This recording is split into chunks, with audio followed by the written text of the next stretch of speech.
The Book of Judges. Now, after the death of Joshua, it came to pass that the children of Israel asked the Lord, "Who shall be first to go up for us against the Canaanites, to fight against them?"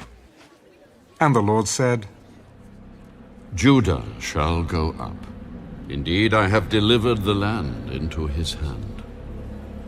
So Judah said to Simeon his brother, "Come up with me to my allotted territory, that we may fight against the Canaanites, and I will likewise go with you to your allotted territory."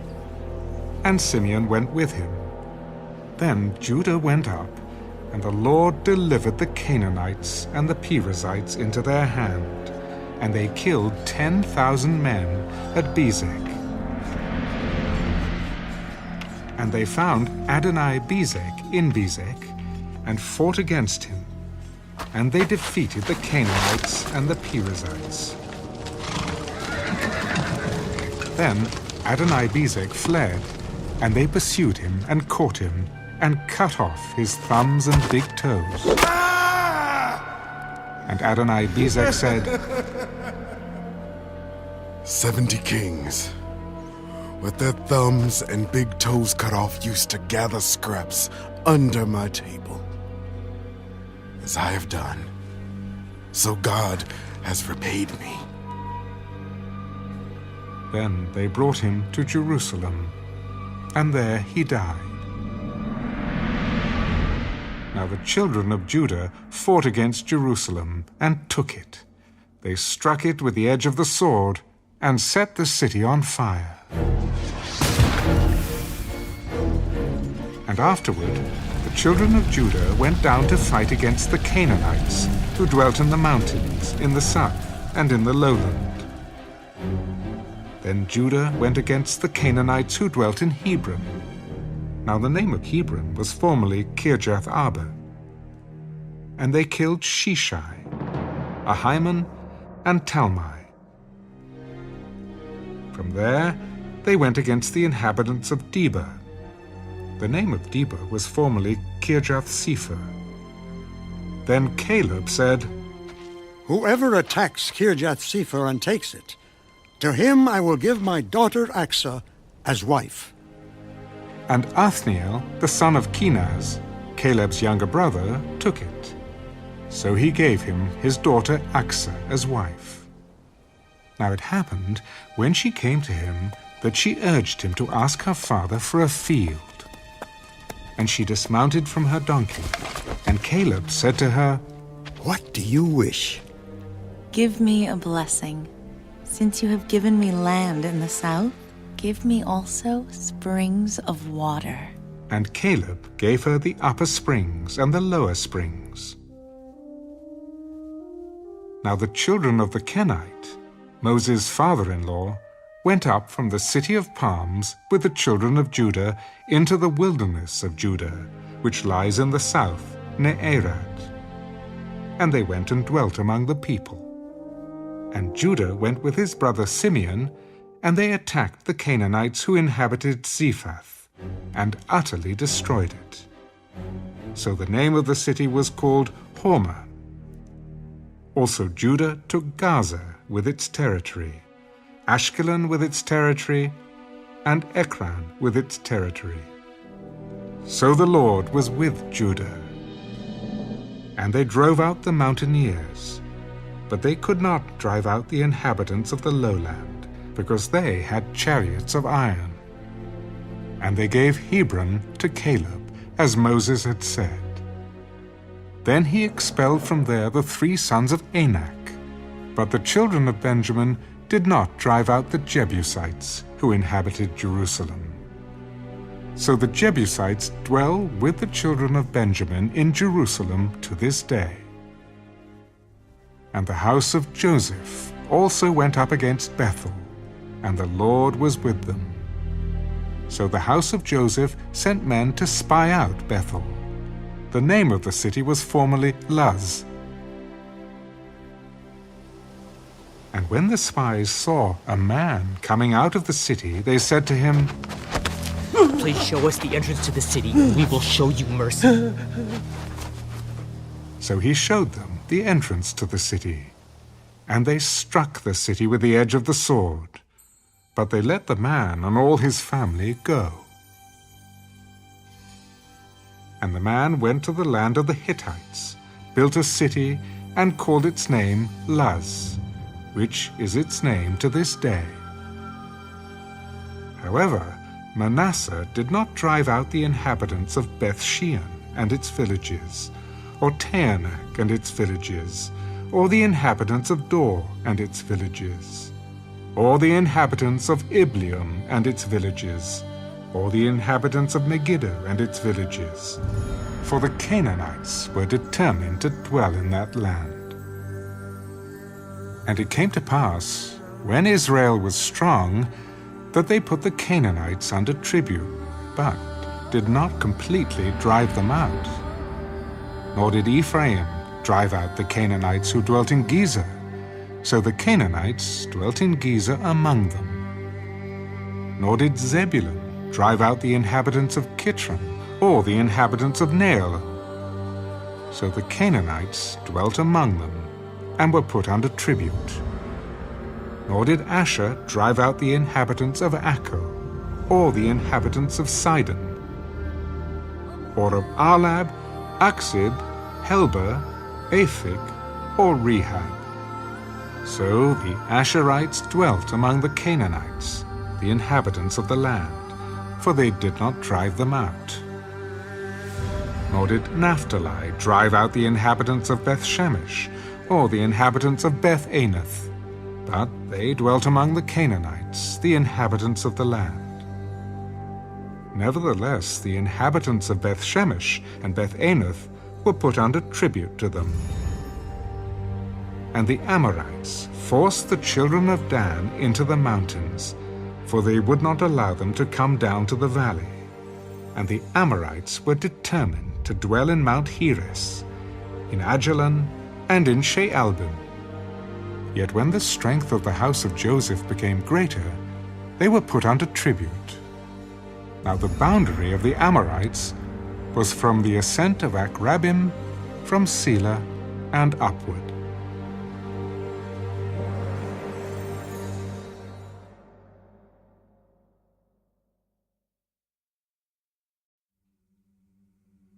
Then the angel of the Lord came up from Gilgal to Bochim, and said, I led you up from Egypt and brought you to the land of which I swore to your fathers. And I said, I will never break my covenant with you, and you shall make no covenant with the inhabitants of this land. You shall tear down their altars. But you have not obeyed my voice. Why have you done this? Therefore I also said, I will not drive them out before you, but they shall be thorns in your side, and their gods shall be a snare to you. So it was, when the angel of the Lord spoke these words to all the children of Israel, that the people lifted up their voices and wept. Then they called the name of that place Bochim, and they sacrificed there to the Lord. And when Joshua had dismissed the people, the children of Israel went each to his own inheritance to possess the land. So the people served the Lord all the days of Joshua, and all the days of the elders who outlived Joshua, who had seen all the great works of the Lord which he had done for Israel. Now Joshua the son of Nun, the servant of the Lord, died when he was 110 years old. And they buried him within the border of his inheritance at Timnath-Heres, in the mountains of Ephraim, on the north side of Mount Gaash. When all that generation had been gathered to their fathers, another generation arose after them, who did not know the Lord, nor the work which he had done for Israel. Then the children of Israel did evil in the sight of the Lord, and served the Baals. and they forsook the Lord God of their fathers, who had brought them out of the land of Egypt. And they followed other gods from among the gods of the people who were all around them. And they bowed down to them, and they provoked the Lord to anger. They forsook the Lord, and served Baal and the Ashtoreths. And the anger of the Lord was hot against Israel. So he delivered them into the hands of plunderers who despoiled them. And he sold them into the hands of their enemies all around, so that they could no longer stand before their enemies. Wherever they went out, the hand of the Lord was against them for calamity, as the Lord had said, and as the Lord had sworn to them. And they were greatly distressed. Nevertheless, the Lord raised up judges, who delivered them out of the hand of those who plundered them.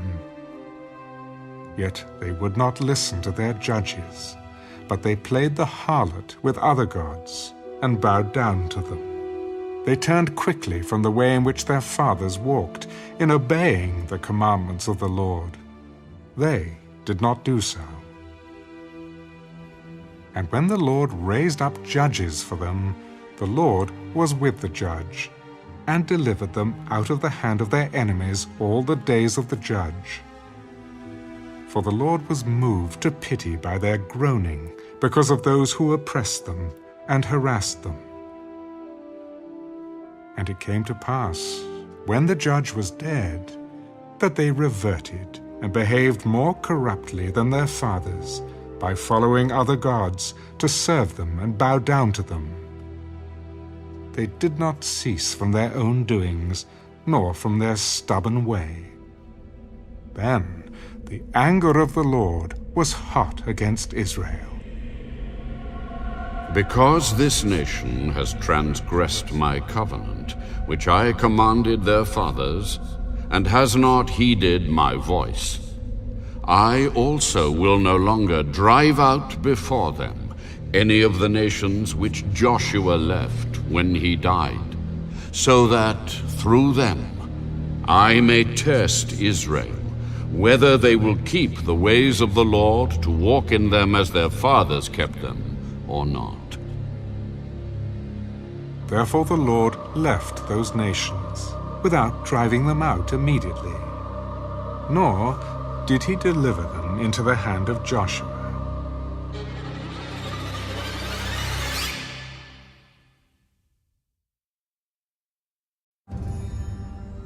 Now these are the nations which the Lord left, that he might test Israel by them, that is, all who had not known any of the wars in Canaan. This was only so that the generations of the children of Israel might be taught to know war, at least those who had not formerly known it. Namely, 5 lords of the Philistines, all the Canaanites, the Sidonians, and the Hivites, who dwelt in Mount Lebanon, from Mount Baal-Hermon to the entrance of Hamath. And they were left, that he might test Israel by them, to know whether they would obey the commandments of the Lord, which he had commanded their fathers by the hand of Moses. Thus the children of Israel dwelt among the Canaanites, the Hittites, the Amorites, the Perizzites, the Hivites, and the Jebusites. And they took their daughters to be their wives, and gave their daughters to their sons, and they served their gods. So the children of Israel did evil in the sight of the Lord. They forgot the Lord their God, and served the Baals and Asherahs. Therefore the anger of the Lord was hot against Israel, and he sold them into the hand of Cushan-Rishathaim, king of Mesopotamia. And the children of Israel served Cushan-Rishathaim 8 years. When the children of Israel cried out to the Lord raised up a deliverer for the children of Israel, who delivered them. Othniel, the son of Kenaz, Caleb's younger brother. The Spirit of the Lord came upon him, and he judged Israel. He went out to war, and the Lord delivered Cushan-Rishathaim, king of Mesopotamia, into his hand, and his hand prevailed over Cushan-Rishathaim. So the land had rest for 40 years. Then Othniel, the son of Kenaz, died. And the children of Israel again did evil in the sight of the Lord. So the Lord strengthened Eglon, king of Moab, against Israel, because they had done evil in the sight of the Lord. Then he gathered to himself the people of Ammon and Amalek, went and defeated Israel, and took possession of the city of palms. So the children of Israel served Eglon, king of Moab, 18 years. But when the children of Israel cried out to the Lord raised up a deliverer for them. Ehud, the son of Gera, the Benjamite, a left-handed man. By him the children of Israel sent tribute to Eglon, king of Moab. Now Ehud made himself a dagger. It was double-edged and a cubit in length, and fastened it under his clothes on his right thigh. So he brought the tribute to Eglon, king of Moab. Now Eglon was a very fat man, and when he had finished presenting the tribute, he sent away the people who had carried the tribute. But he himself turned back from the stone images that were at Gilgal. I have a secret message for you, O king. Keep silence. And all who attended him went out from him. So Ehud came to him. Now he was sitting upstairs in his cool private chamber. I have a message from God for you. So he arose from his seat. Then Ehud reached with his left hand, took the dagger from his right thigh, and thrust it into his belly. Even the hilt went in after the blade, and the fat closed over the blade. For he did not draw the dagger out of his belly, and his entrails came out. Then Ehud went out through the porch and shut the doors of the upper room behind him and locked them. When he had gone out, Eglon's servants came to look, and to their surprise, the doors of the upper room were locked. So they said, "He's probably attending to his needs in the cool chamber." So they waited till they were embarrassed, and still he had not opened the doors of the upper room. Therefore they took the key and opened them. And there was their master, fallen dead on the floor. But Ehud had escaped while they delayed, and passed beyond the stone images, and escaped to Seirah. And it happened, when he arrived, that he blew the trumpet in the mountains of Ephraim, and the children of Israel went down with him from the mountains, and he led them. Then he said to them, "Follow me, for the Lord has delivered your enemies, the Moabites, into your hand." So they went down after him, seized the fords of the Jordan leading to Moab, and did not allow anyone to cross over. And at that time they killed about 10,000 men of Moab, all stout men of valor, not a man escaped. So Moab was subdued that day under the hand of Israel, and the land had rest for 80 years. After him was Shamgar, the son of Anath, who killed 600 men of the Philistines with an ox goad, and he also delivered Israel.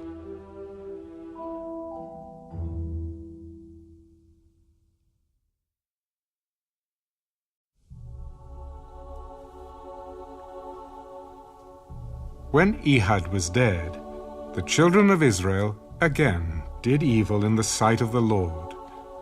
So the Lord sold them into the hand of Jabin, king of Canaan, who reigned in Hazor. The commander of his army was Sisera, who dwelt in Harosheth Hagoyim. And the children of Israel cried out to the Lord, for Jabin had 900 chariots of iron, and for 20 years he had harshly oppressed the children of Israel. Now Deborah, a prophetess, the wife of Lapidath, was judging Israel at that time.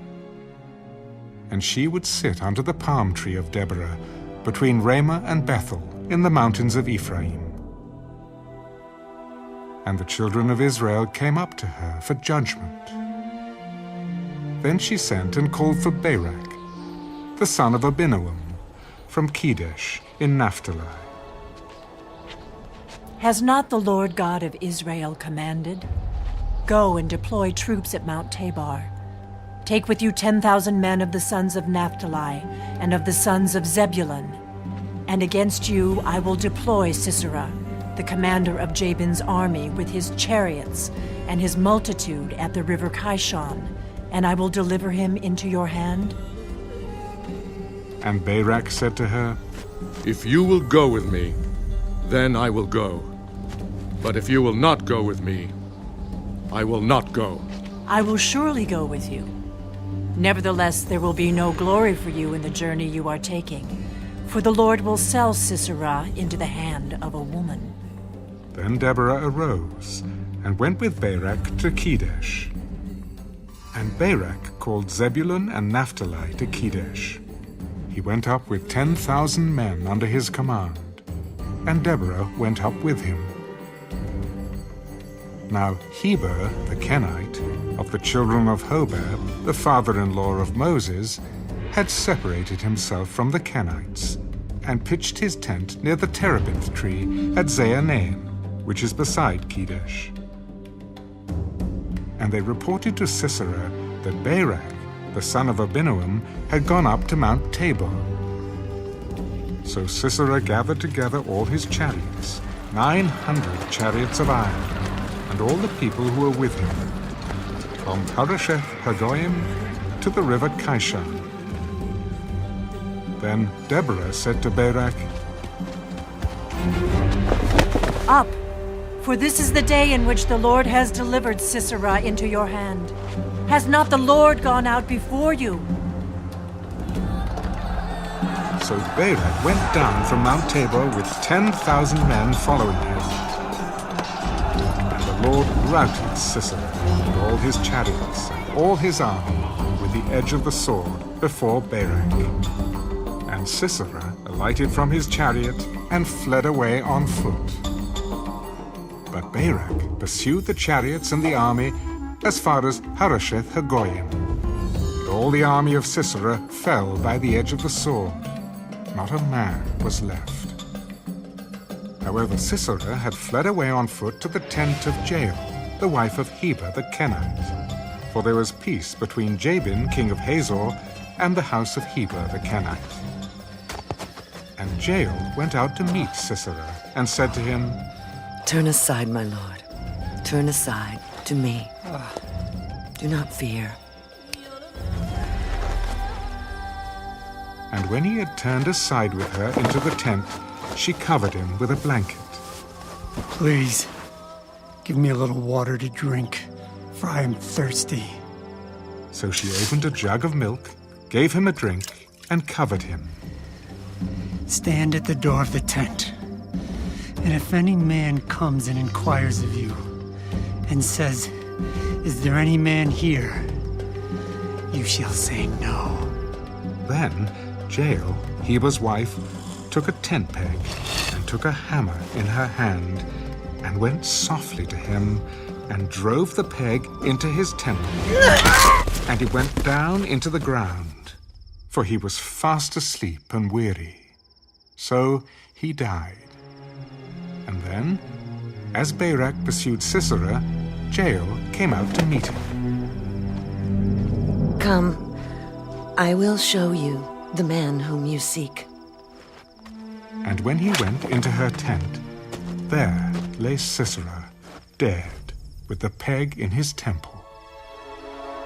So on that day God subdued Jabin, king of Canaan, in the presence of the children of Israel.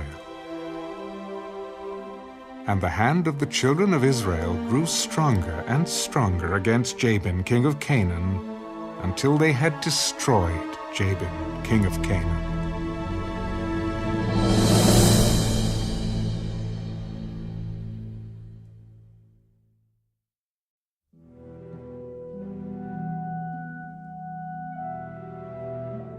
Then Deborah and Barak, the son of Abinoam, sang on that day.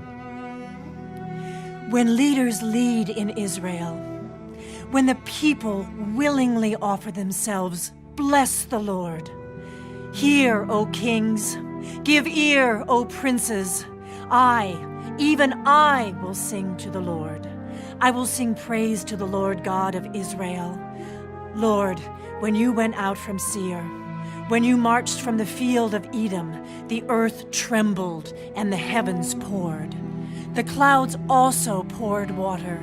The mountains gushed before the Lord. This Sinai, before the Lord God of Israel, in the days of Shamgar, the son Anath, in the days of Jael, the highways were deserted, and the travelers walked along the byways. Village life ceased.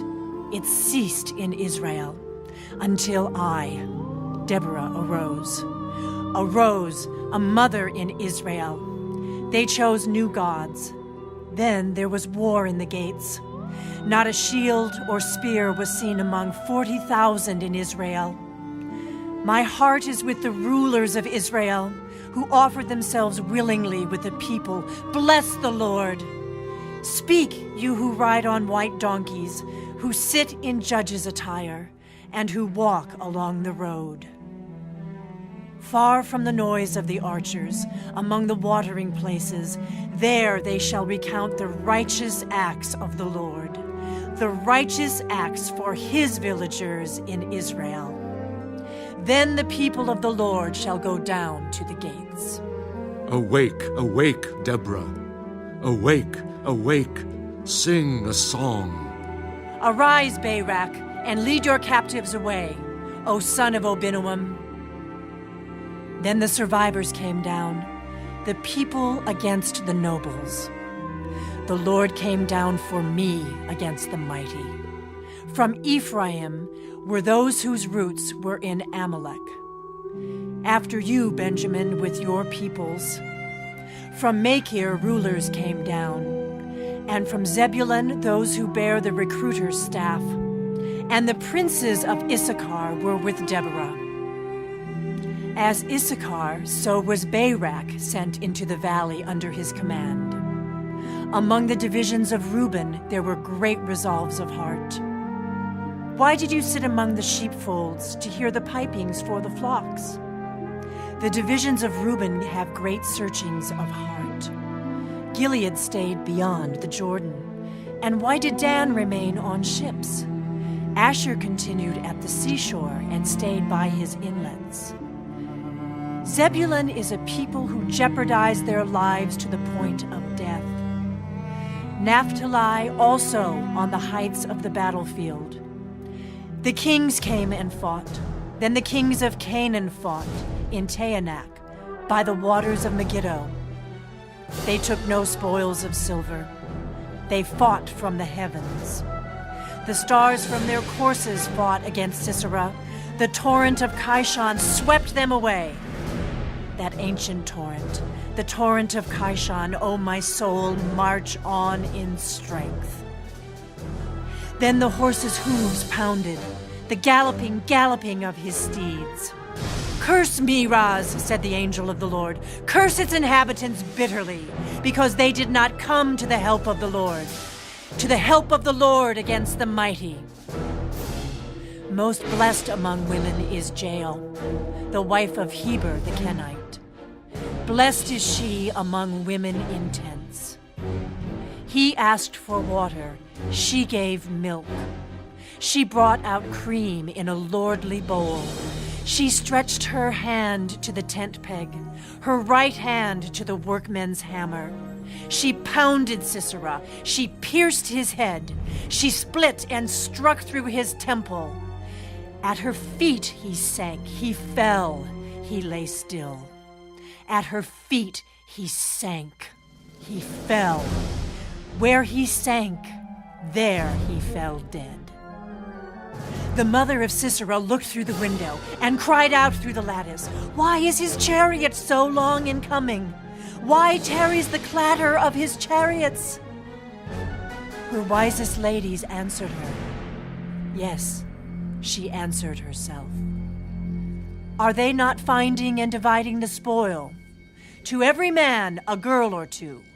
For Sisera, plunder of dyed garments, plunder of garments embroidered and dyed, 2 pieces of dyed embroidery for the neck of the looter. Thus let all your enemies perish, O Lord, but let those who love him be like the sun when it comes out in full strength. So the land had rest for 40 years.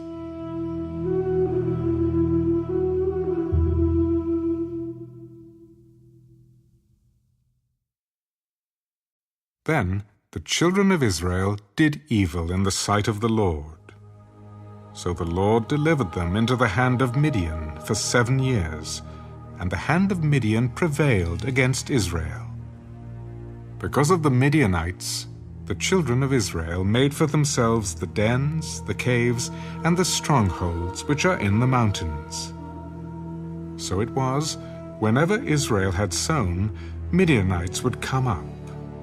Also Amalekites and the people of the east would come up against them. Then they would encamp against them and destroy the produce of the earth as far as Gaza, and leave no sustenance for Israel, neither sheep nor ox nor donkey.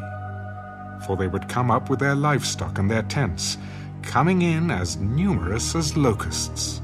Both they and their camels were without number. And they would enter the land to destroy it. So Israel was greatly impoverished because of the Midianites, and the children of Israel cried out to the Lord.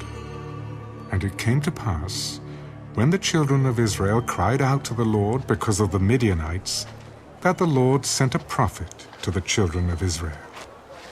Thus says the Lord God of Israel, I brought you up from Egypt, and brought you out of the house of bondage. And I delivered you out of the hand of the Egyptians, and out of the hand of all who oppressed you, and drove them out before you, and gave you their land. Also I said to you, I am the Lord your God. Do not fear the gods of the Amorites, in whose land you dwell.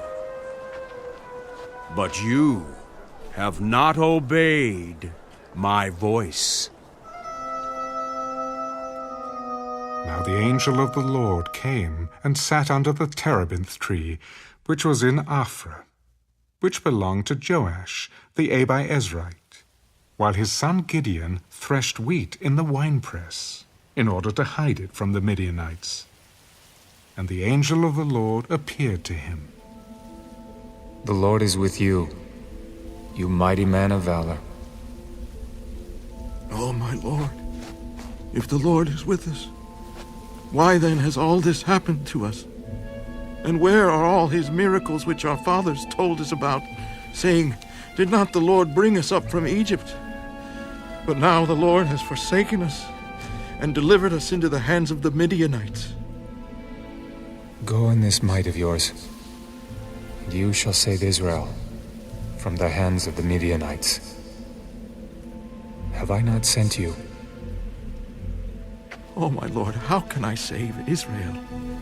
Indeed, my clan is the weakest in Manasseh, and I am the least in my father's house. Surely I will be with you, and you shall defeat the Midianites as one man. If now I have found favor in your sight, then show me a sign that it is you who talk with me.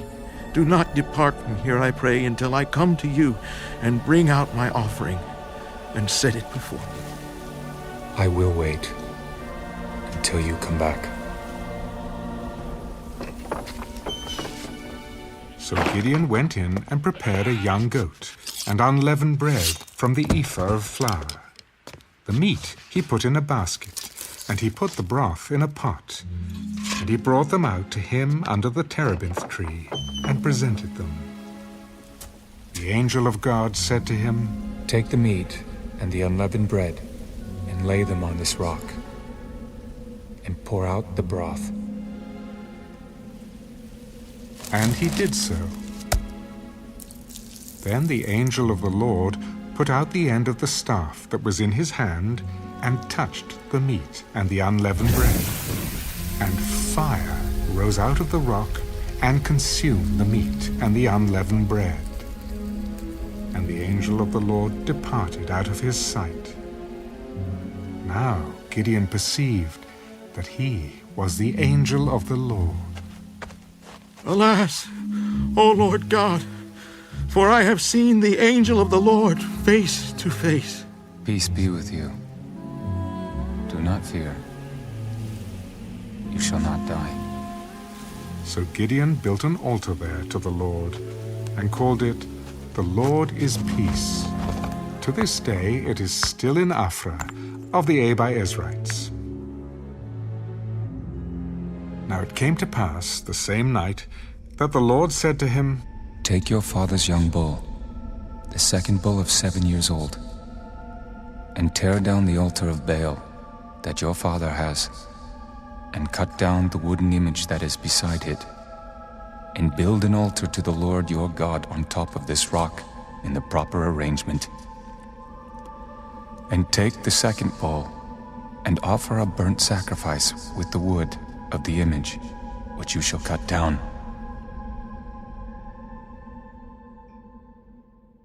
So Gideon took 10 men from among his servants, and did as the Lord had said to him. But because he feared his father's household and the men of the city too much to do it by day, he did it by night. And when the men of the city arose early in the morning, there was the altar of Baal torn down, and the wooden image that was beside it was cut down, and the second bull was being offered on the altar which had been built. So they said to one another, "Who has done this thing?" And when they had inquired and asked, they said, "Gideon, the son of Joash, has done this thing." Then the men of the city said to Joash, "Bring out your son that he may die, because he has torn down the altar of Baal, and because he has cut down the wooden image that was beside it." But Joash said to all who stood against him, "Would you plead for Baal? Would you save him? Let the one who would plead for him be put to death by morning. If he is a god, let him plead for himself, because his altar has been torn down." Therefore on that day he called him Jerubbaal, saying, "Let Baal plead against him, because he has torn down his altar." Then all the Midianites and Amalekites, the people of the east, gathered together, and they crossed over and encamped in the valley of Jezreel. But the Spirit of the Lord came upon Gideon. Then he blew the trumpet, and the Abiezrites gathered behind him. And he sent messengers throughout all Manasseh, who also gathered behind him. He also sent messengers to Asher, Zebulun, and Naphtali, and they came up to meet them. So Gideon said to God, "If you will save Israel by my hand, as you have said, look, I shall put a fleece of wool on the threshing floor. If there is dew on the fleece only, and it is dry on all the ground, then I shall know that you will save Israel by my hand, as you have said." And it was so. When he rose early the next morning and squeezed the fleece together, he wrung the dew out of the fleece, a bowl full of water. Then Gideon said to God, "Do not be angry with me, but let me speak just once more. Let me test, I pray, just once more with the fleece.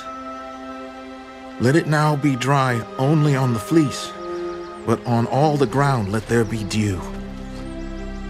And God did so that night. It was dry on the fleece only, but there was dew on all the ground.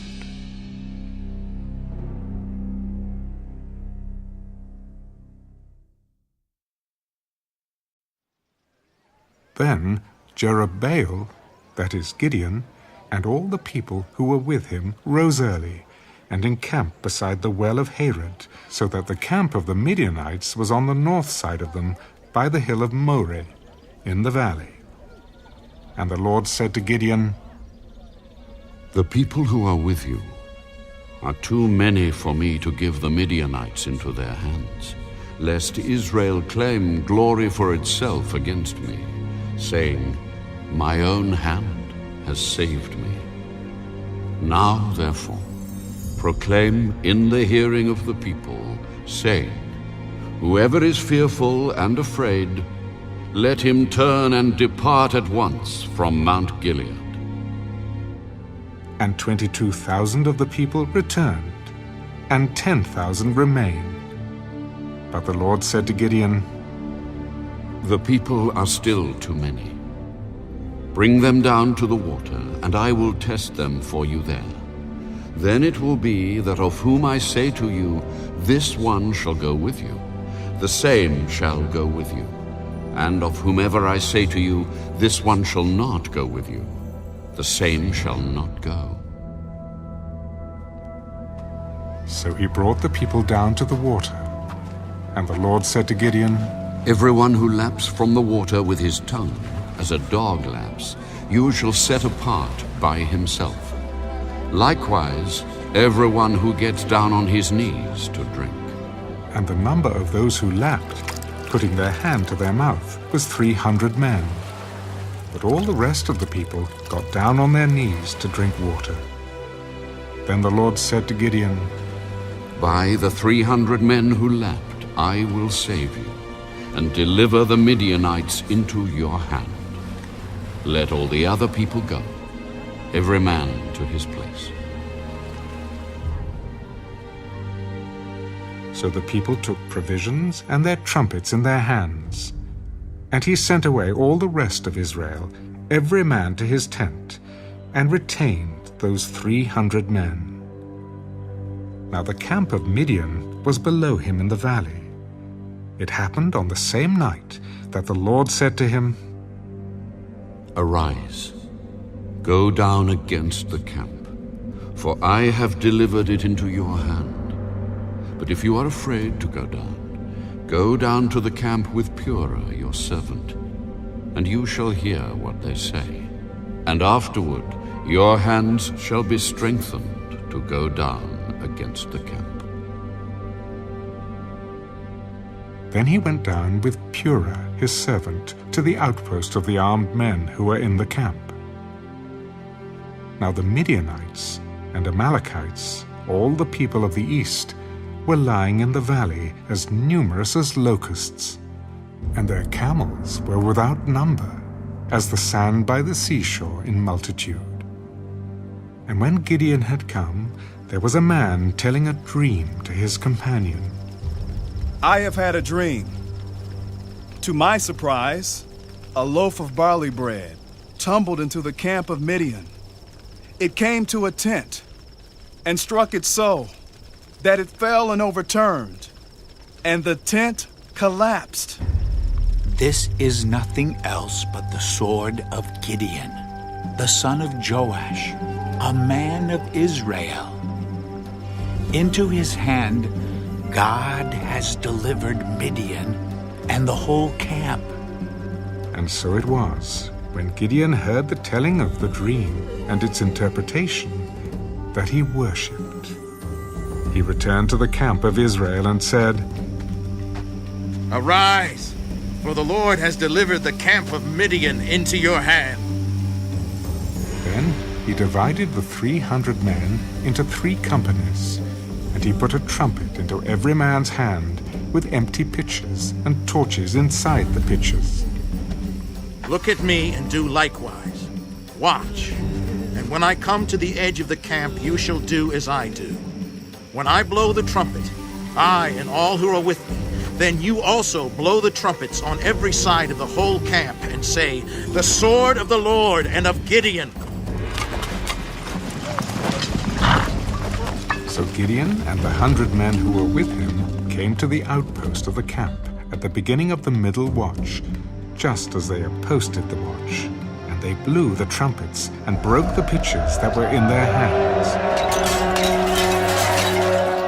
Then the 3 companies blew the trumpets and broke the pitchers. They held the torches in their left hands and the trumpets in their right hands for blowing. And they cried, "The sword of the Lord and of Gideon!" And every man stood in his place all around the camp. And the whole army ran and cried out and fled. When the 300 blew the trumpets, the Lord set every man's sword against his companion throughout the whole camp. And the army fled to Beth-Acacia, toward Zerorah, as far as the borders of Abel-Meholah, by Tabbath. And the men of Israel gathered together from Naphtali, Asher, and all Manasseh, and pursued the Midianites. Then Gideon sent messengers throughout all the mountains of Ephraim. "Come down against the Midianites, and seize from them the watering places as far as Beth-barah and the Jordan." Then all the men of Ephraim gathered together and seized the watering places as far as Beth-barah and the Jordan. And they captured 2 princes of the Midianites, Oreb and Zeeb. They killed Oreb at the rock of Oreb, and Zeeb they killed at the winepress of Zeeb. They pursued Midian and brought the heads of Oreb and Zeeb to Gideon on the other side of the Jordan.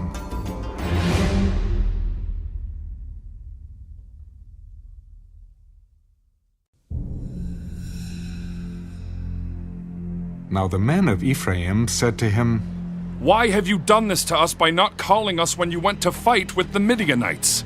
And they reprimanded him sharply. So he said to them, "What have I done now in comparison with you? Is not the gleaning of the grapes of Ephraim better than the vintage of Abiezer? God has delivered into your hands the princes of Midian, Oreb, and Zeeb, and what was I able to do in comparison with you?" Then their anger toward him subsided when he said that. When Gideon came to the Jordan, he and the 300 men who were with him crossed over, exhausted but still in pursuit. Then he said to the men of Succoth, "Please give loaves of bread to the people who follow me, for they are exhausted. And I am pursuing Zebah and Zalmunna, kings of Midian." And the leaders of Succoth said, "Are the hands of Zebah and Zalmunna now in your hand, that we should give bread to your army?" "For this cause, when the Lord has delivered Zebah and Zalmunna into my hand, then I will tear your flesh with the thorns of the wilderness and with briars." Then he went up from there to Penuel and spoke to them in the same way. And the men of Penuel answered him as the men of Succoth had answered. So he also spoke to the men of Penuel, "When I come back in peace, I will tear down this tower." Now Zebah and Zalmunna were at Karkor, and their armies with them, about 15,000, all who were left of all the army of the people of the east. For 120,000 men who drew the sword had fallen. Then Gideon went up by the road of those who dwell in tents on the east of Nobah and Jogbehah, and he attacked the army while the camp felt secure.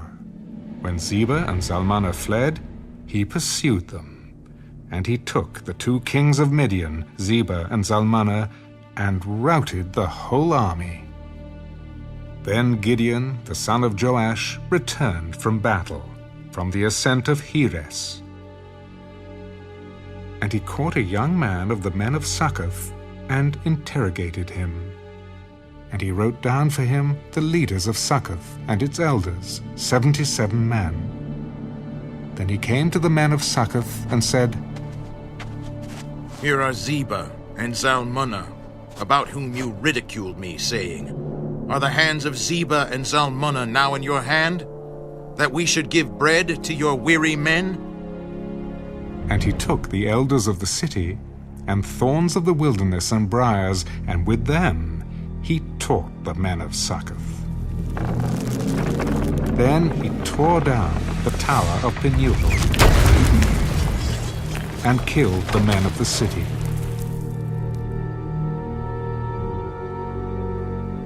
And he said to Zebah and Zalmunna, What kind of men were they whom you killed at Tabor? As you are, so were they. Each one resembled the son of a king. They were my brothers, the sons of my mother. As the Lord lives, if you had let them live, I would not kill you. And he said to Jether, his firstborn, Rise, kill them. But the youth would not draw his sword, for he was afraid, because he was still a youth. So Zebah and Zalmunna said, Rise yourself and kill us, for as a man is, so is his strength. So Gideon arose and killed Zebah and Zalmunna, and took the crescent ornaments that were on their camels' necks. Then the men of Israel said to Gideon, Rule over us, both you and your son, and your grandson also, for you have delivered us from the hand of Midian. I will not rule over you, nor shall my son rule over you. The Lord shall rule over you. I would like to make a request of you, that each of you would give me the earrings from his plunder. For they had golden earrings, because they were Ishmaelites. So they answered, We will gladly give them. And they spread out a garment, and each man threw into it the earrings from his plunder. Now the weight of the gold earrings that he requested was 1,700 shekels of gold, beside the crescent ornaments, pendants, and purple robes which were on the kings of Midian, and besides the chains that were around their camels' necks. Then Gideon made it into an ephod, and set it up in his city, Ophrah. And all Israel played the harlot with it there. It became a snare to Gideon and to his house. Thus Midian was subdued before the children of Israel, so that they lifted their heads no more. And the country was quiet for 40 years in the days of Gideon. Then Jerubbaal, the son of Joash, went and dwelt in his own house. Gideon had 70 sons, who were his own offspring, for he had many wives. And his concubine, who was in Shechem, also bore him a son, whose name he called Abimelech. Now Gideon, the son of Joash, died at a good old age, and was buried in the tomb of Joash his father, in Ophrah of the Abiezrites. So it was, as soon as Gideon was dead, that the children of Israel again played the harlot with the Baals, and made Baal-berith their god. Thus the children of Israel did not remember the Lord their God, who had delivered them from the hands of all their enemies on every side. Nor did they show kindness to the house of Jerubbaal, Gideon, in accordance with the good he had done for Israel.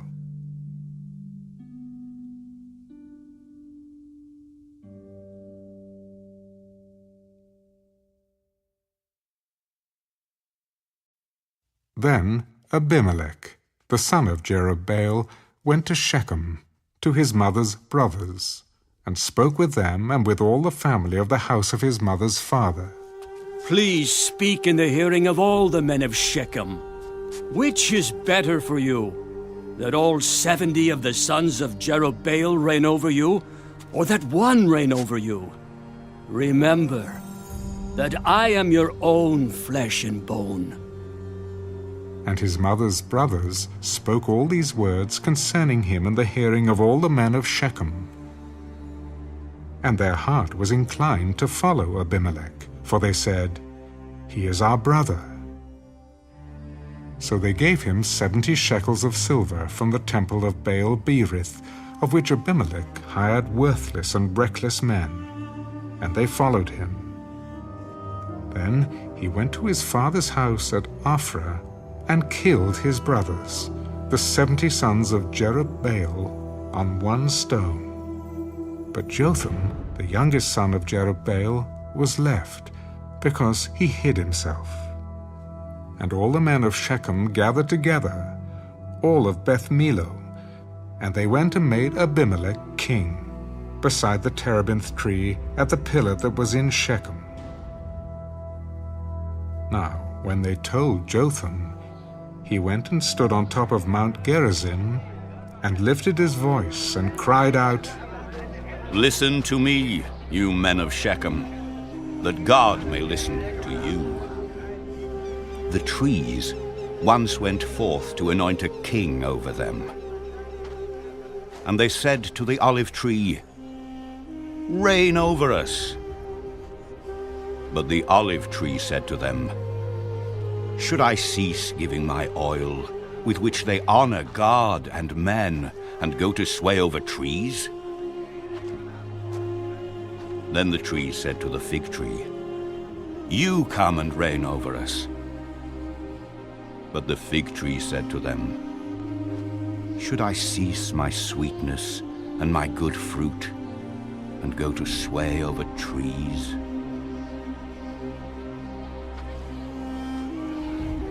Then the trees said to the vine, You come and reign over us. But the vine said to them, Should I cease my new wine, which cheers both God and men, and go to sway over trees? Then all the trees said to the bramble, You come and reign over us. And the bramble said to the trees, If in truth you anoint me as king over you, then come and take shelter in my shade. But if not, let fire come out of the bramble and devour the cedars of Lebanon. Now therefore, if you have acted in truth and sincerity in making Abimelech king, and if you have dealt well with Jerubbaal and his house, and have done to him as he deserves, for my father fought for you, risked his life, and delivered you out of the hand of Midian. But you have risen up against my father's house this day, and killed his 70 sons on one stone, and made Abimelech, the son of his female servant, king over the men of Shechem, because he is your brother. If then you have acted in truth and sincerity with Jerubbaal and with his house this day, then rejoice in Abimelech, and let him also rejoice in you. But if not, let fire come from Abimelech, and devour the men of Shechem and Beth Millo, and let fire come from the men of Shechem and from Beth Millo, and devour Abimelech. And Jotham ran away and fled. And he went to Beer, and dwelt there, for fear of Abimelech his brother. After Abimelech had reigned over Israel 3 years, God sent a spirit of ill will between Abimelech and the men of Shechem. And the men of Shechem dealt treacherously with Abimelech, that the crime done to the 70 sons of Jerubbaal might be settled, and their blood be laid on Abimelech their brother, who killed them, and on the men of Shechem who aided him in the killing of his brothers. And the men of Shechem set men in ambush against him on the tops of the mountains, and they robbed all who passed by them along that way. And it was told Abimelech. Now Gaal, the son of Ebed, came with his brothers and went over to Shechem. And the men of Shechem put their confidence in him. So they went out into the fields, and gathered grapes from their vineyards, and trod them, and made merry. And they went into the house of their God, and ate and drank, and cursed Abimelech. Then Gaal, the son of Ebed, said, Who is Abimelech, and who is Shechem, that we should serve him? Is he not the son of Jerubbaal, and is not Zebul his officer? Serve the men of Hamor, the father of Shechem. But why should we serve him? If only this people were under my authority, then I would remove Abimelech. So he said to Abimelech, Increase your army, and come out. When Zebul, the ruler of the city, heard the words of Gaal, the son of Ebed, his anger was aroused. And he sent messengers to Abimelech secretly. Take note, Gaal, the son of Ebed, and his brothers have come to Shechem, and here they are, fortifying the city against you. Now therefore, get up by night, you and the people who are with you, and lie and wait in the field. And it shall be, as soon as the sun is up in the morning, that you shall rise early and rush upon the city. And when he and the people who are with him come out against you, you may then do to them as you find opportunity. So Abimelech and all the people who were with him rose by night and lay in wait against Shechem in 4 companies. When Gaal, the son of Ebed, went out and stood in the entrance to the city gate, Abimelech and the people who were with him rose from lying in wait. And when Gaal saw the people, he said to Zebul, Look! People are coming down from the tops of the mountains. You see the shadows of the mountains as if they were men. See! People are coming down from the center of the land. And another company is coming from the diviner's terebinth tree. Where indeed is your mouth now, with which you said, Who is Abimelech that we should serve him? Are not these the people whom you despised? Go out, if you will, and fight with them now. So Gaal went out, leading the men of Shechem, and fought with Abimelech. And Abimelech chased him, and he fled from him. And many fell wounded to the very entrance of the gate. Then Abimelech dwelt at Arunah, and Zebul drove out Gaal and his brothers, so that they would not dwell in Shechem.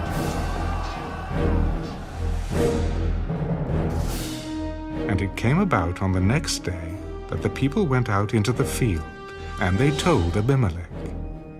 So he took his people, divided them into 3 companies, and lay in wait in the field.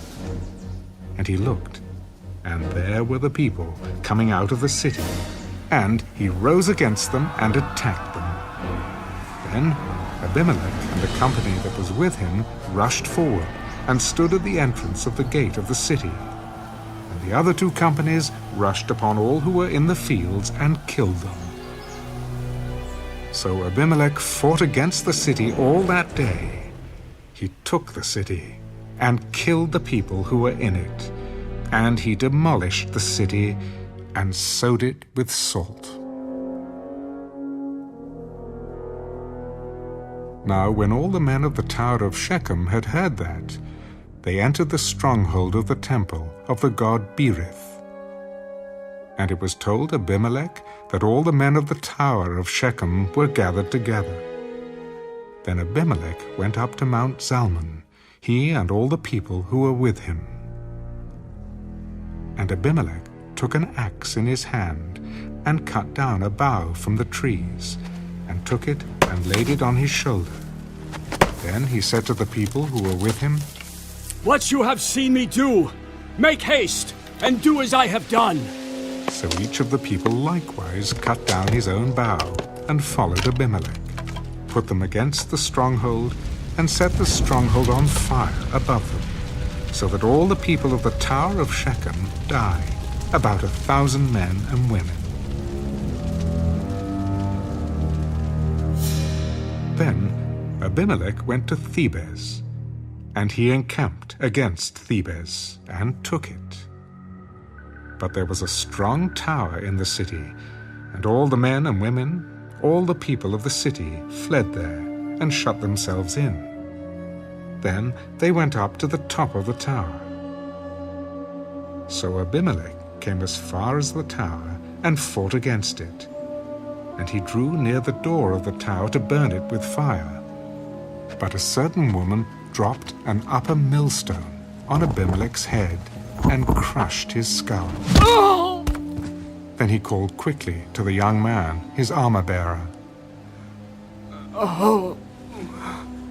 Draw your sword and kill me, lest men say of me, a woman killed him. So his young man thrust him through, and he died. And when the men of Israel saw that Abimelech was dead, they departed, every man to his place. Thus God repaid the wickedness of Abimelech, which he had done to his father by killing his 70 brothers. And all the evil of the men of Shechem God returned on their own heads, and on them came the curse of Jotham, the son of Jerubbaal.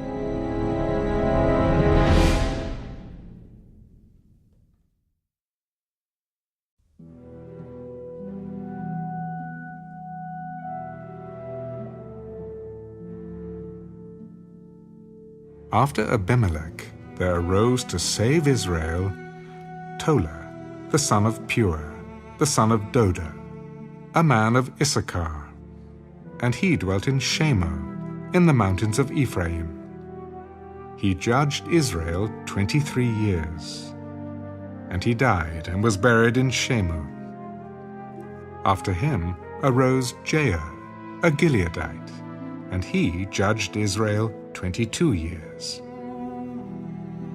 Now he had 30 sons who rode on 30 donkeys. They also had 30 towns, which are called Havoth Jair to this day, which are in the land of Gilead. And Jair died and was buried in Camon. Then the children of Israel again did evil in the sight of the Lord, and served the Baals and the Ashtoreths, the gods of Syria, the gods of Sidon, the gods of Moab, the gods of the people of Ammon, and the gods of the Philistines. And they forsook the Lord, and did not serve him. So the anger of the Lord was hot against Israel, and he sold them into the hands of the Philistines, and into the hands of the people of Ammon. From that year they harassed and oppressed the children of Israel for 18 years. All the children of Israel who were on the other side of the Jordan, in the land of the Amorites, in Gilead. Moreover, the people of Ammon crossed over the Jordan to fight against Judah also, against Benjamin, and against the house of Ephraim, so that Israel was severely distressed. And the children of Israel cried out to the Lord, "We have sinned against you, because we have both forsaken our God and served the Baals."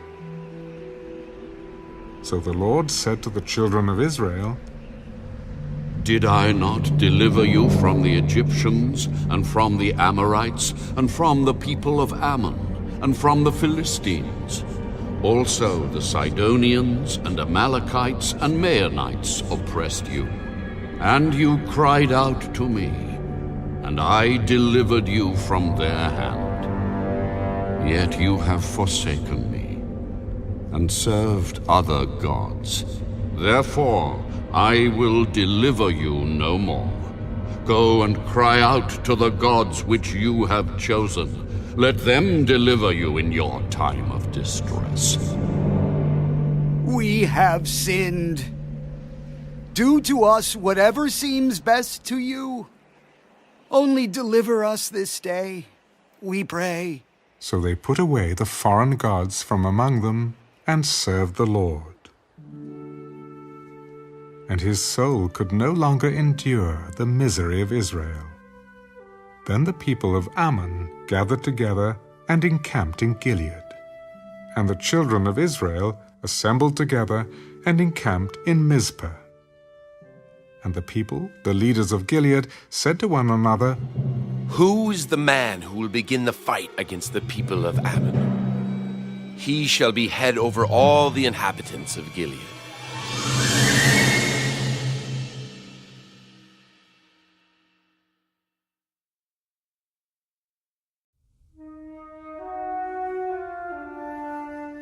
Now Jephthah, the Gileadite, was a mighty man of valor. But he was the son of a harlot, and Gilead begot Jephthah. Gilead's wife bore sons, and when his wife's sons grew up, they drove Jephthah out.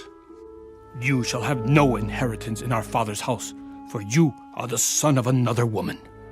Then Jephthah fled from his brothers, and dwelt in the land of Tarb. And worthless men banded together with Jephthah, and went out raiding with him. It came to pass, after a time, that the people of Ammon made war against Israel. And so it was, when the people of Ammon made war against Israel, that the elders of Gilead went to get Jephthah from the land of Tarb. Then they said to Jephthah, "Come and be our commander, that we may fight against the people of Ammon." Did you not hate me and expel me from my father's house? Why have you come to me now when you are in distress? That is why we have turned again to you now, that you may go with us and fight against the people of Ammon, and be our head over all the inhabitants of Gilead. If you take me back home to fight against the people of Ammon, and the Lord delivers them to me, shall I be your head? The Lord will be a witness between us, if we do not do according to your words. Then Jephthah went with the elders of Gilead, and the people made him head and commander over them. And Jephthah spoke all his words before the Lord in Mizpah. Now Jephthah sent messengers to the king of the people of Ammon. "What do you have against me that you have come to fight against me in my land?" And the king of the people of Ammon answered the messengers of Jephthah, "Because Israel took away my land when they came up out of Egypt, from the Arnon as far as the Jabbok and to the Jordan. Now therefore restore those lands peaceably." So Jephthah again sent messengers to the king of the people of Ammon. "Thus says Jephthah, Israel did not take away the land of Moab, nor the land of the people of Ammon. For when Israel came up from Egypt, they walked through the wilderness as far as the Red Sea and came to Kadesh. Then Israel sent messengers to the king of Edom, saying, 'Please let me pass through your land.' But the king of Edom would not heed. And in like manner they sent to the king of Moab, but he would not consent. So Israel remained in Kadesh, and they went along through the wilderness and bypassed the land of Edom and the land of Moab, came to the east side of the land of Moab, and encamped on the other side of Arnon. But they did not enter the border of Moab, for the Arnon was the border of Moab. Then Israel sent messengers to Sihon, king of the Amorites, king of Heshbon. And Israel said to him, 'Please let us pass through your land into our place.' But Sihon did not trust Israel to pass through his territory. So Sihon gathered all his people together, encamped in Jahaz, and fought against Israel. And the Lord God of Israel delivered Sihon and all his people into the land of Israel, and they defeated them. Thus Israel gained possession of all the land of the Amorites who inhabited that country. They took possession of all the territory of the Amorites, from the Arnon to the Jabbok, and from the wilderness to the Jordan. And now the Lord God of Israel has dispossessed the Amorites from before his people Israel. Should you then possess it? Will you not possess whatever Chemosh, your God, gives you to possess? So whatever the Lord our God takes possession of before us, we will possess. And now, are you any better than Balak, the son of Zippor, king of Moab? Did he ever strive against Israel? Did he ever fight against them?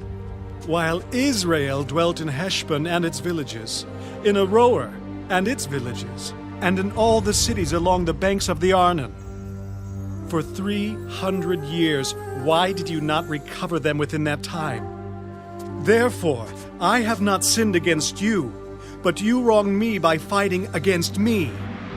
May the Lord, the judge, render judgment this day between the children of Israel and the people of Ammon. However, the king of the people of Ammon did not heed the words which Jephthah sent him. Then the Spirit of the Lord came upon Jephthah, and he passed through Gilead and Manasseh, and passed through Mizpah of Gilead, and from Mizpah of Gilead he advanced toward the people of Ammon. And Jephthah made a vow to the Lord. If you will indeed deliver the people of Ammon into my hands, then it will be that whatever comes out of the doors of my house to meet me when I return in peace from the people of Ammon shall surely be the Lord's, and I will offer it up as a burnt offering. So Jephthah advanced toward the people of Ammon to fight against them, and the Lord delivered them into his hands.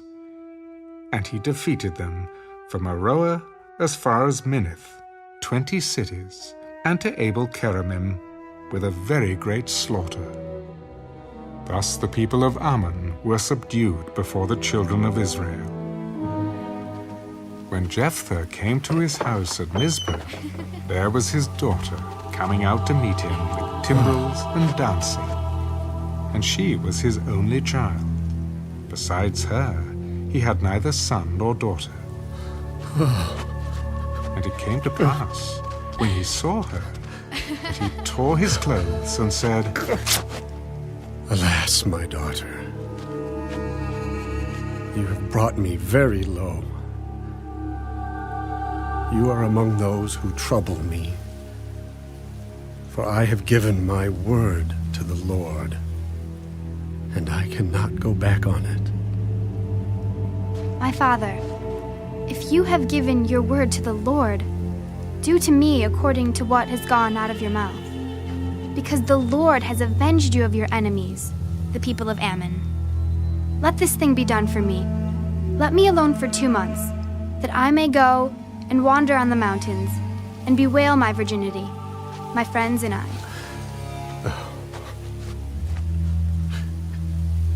Go. And he sent her away for 2 months, and she went with her friends, and bewailed her virginity on the mountains. And it was so at the end of 2 months that she returned to her father, and he carried out his vow with her, which he had vowed.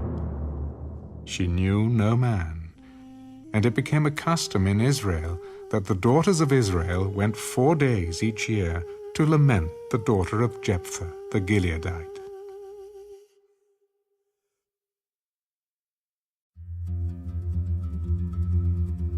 Then the men of Ephraim gathered together, crossed over toward Zaphon, and said to Jephthah, Why did you cross over to fight against the people of Ammon and did not call us to go with you? We will burn your house down on you with fire. And Jephthah said to them, My people and I were in a great struggle with the people of Ammon, and when I called you, you did not deliver me out of their hands. So when I saw that you would not deliver me, I took my life in my hands and crossed over against the people of Ammon. And the Lord delivered them into my hand. Why then have you come up to me this day to fight against me? Now Jephthah gathered together all the men of Gilead and fought against Ephraim. And the men of Gilead defeated Ephraim, because they said, You Gileadites are fugitives of Ephraim, among the Ephraimites and among the Manassites. The Gileadites seized the fords of the Jordan, before the Ephraimites arrived. And when any Ephraimite who escaped said, "Let me cross over," the men of Gilead would say to him, "Are you an Ephraimite?"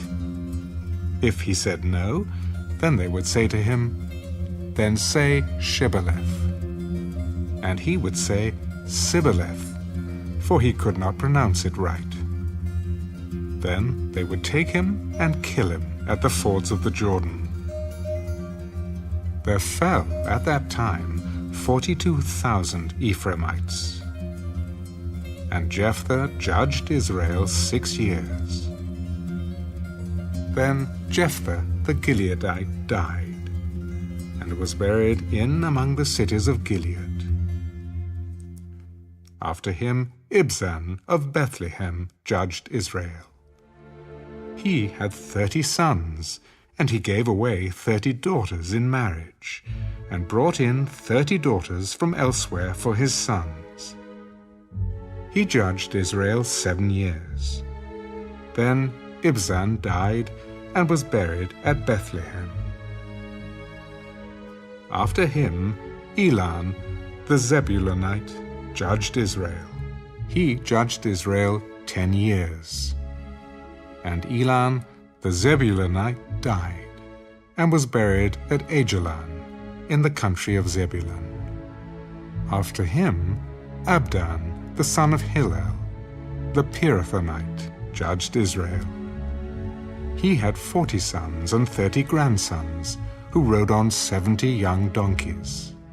He judged Israel 8 years. Then Abdon the son of Hillel the Pirathonite died, and was buried in Pirathon, in the land of Ephraim, in the mountains of the Amalekites.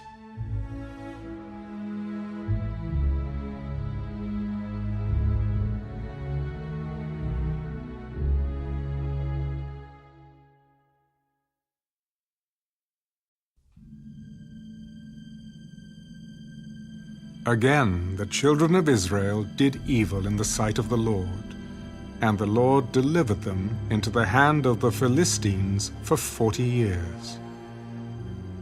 Now there was a certain man from Zorah, of the family of the Danites, whose name was Manoah, and his wife was barren, and had no children. And the angel of the Lord appeared to the woman and said to her, "Indeed now, you are barren, and have borne no children, but you shall conceive and bear a son.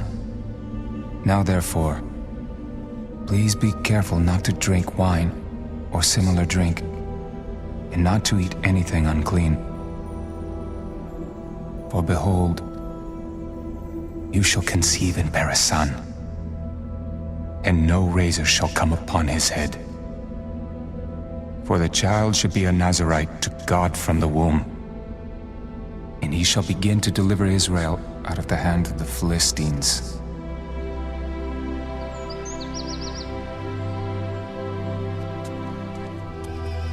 So the woman came and told her husband. "A man of God came to me, and his countenance was like the countenance of the angel of God. Very awesome. But I did not ask him where he was from, and he did not tell me his name. And he said to me, 'Behold, you shall conceive and bear a son. Now drink no wine or similar drink, nor eat anything unclean, for the child shall be a Nazirite to God from the womb to the day of his death.'" Then Manoah prayed to the Lord and said, "O my Lord, please let the man of God whom you sent come to us again, and teach us what we shall do for the child who will be born." And God listened to the voice of Manoah, and the angel of God came to the woman again, as she was sitting in the field. But Manoah, her husband, was not with her.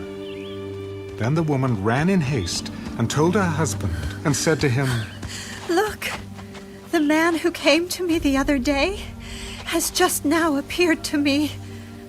So Manoah arose and followed his wife. When he came to the man, he said to him, "Are you the man who spoke to this woman?" I am. Now, let your words come to pass. What will be the boy's rule of life and his work? Of all that I said to the woman, let her be careful. She may not eat anything that comes from the vine, nor may she drink wine or similar drink, nor eat anything unclean. All that I commanded her, let her observe. Please let us detain you, and we will prepare a young goat for you. Though you detain me, I will not eat your food. But if you offer a burnt offering, you must offer it to the Lord. For Manoah did not know he was the angel of the Lord. Then Manoah said to the angel of the Lord, "What is your name? That when your words come to pass, we may honor you." Why do you ask my name? Seeing it is wonderful. So Manoah took the young goat with the grain offering and offered it upon the rock to the Lord. And he did a wondrous thing while Manoah and his wife looked on. It happened, as the flame went up toward heaven from the altar, the angel of the Lord ascended in the flame of the altar. When Manoah and his wife saw this, they fell on their faces to the ground. When the angel of the Lord appeared no more to Manoah and his wife, then Manoah knew that he was the angel of the Lord. And Manoah said to his wife, "We shall surely die, because we have seen God." If the Lord had desired to kill us, he would not have accepted a burnt offering and a grain offering from our hands.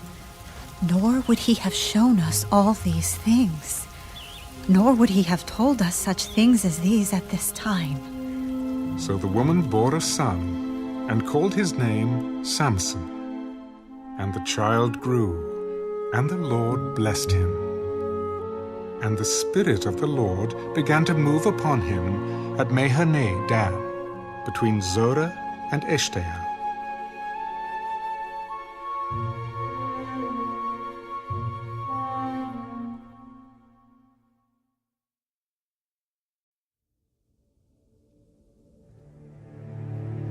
Now Samson went down to Timnah, and saw a woman in Timnah of the daughters of the Philistines. So he went up and told his father and mother. "I have seen a woman in Timnah of the daughters of the Philistines. Now, therefore, get her for me as a wife." Is there no woman among the daughters of your brethren, or among all my people, that you must go and get a wife from the uncircumcised Philistines? Get her for me, for she pleases me well. But his father and mother did not know that it was of the Lord, that he was seeking an occasion to move against the Philistines. For at that time the Philistines had dominion over Israel. So Samson went down to Timnah with his father and mother, and came to the vineyards of Timnah.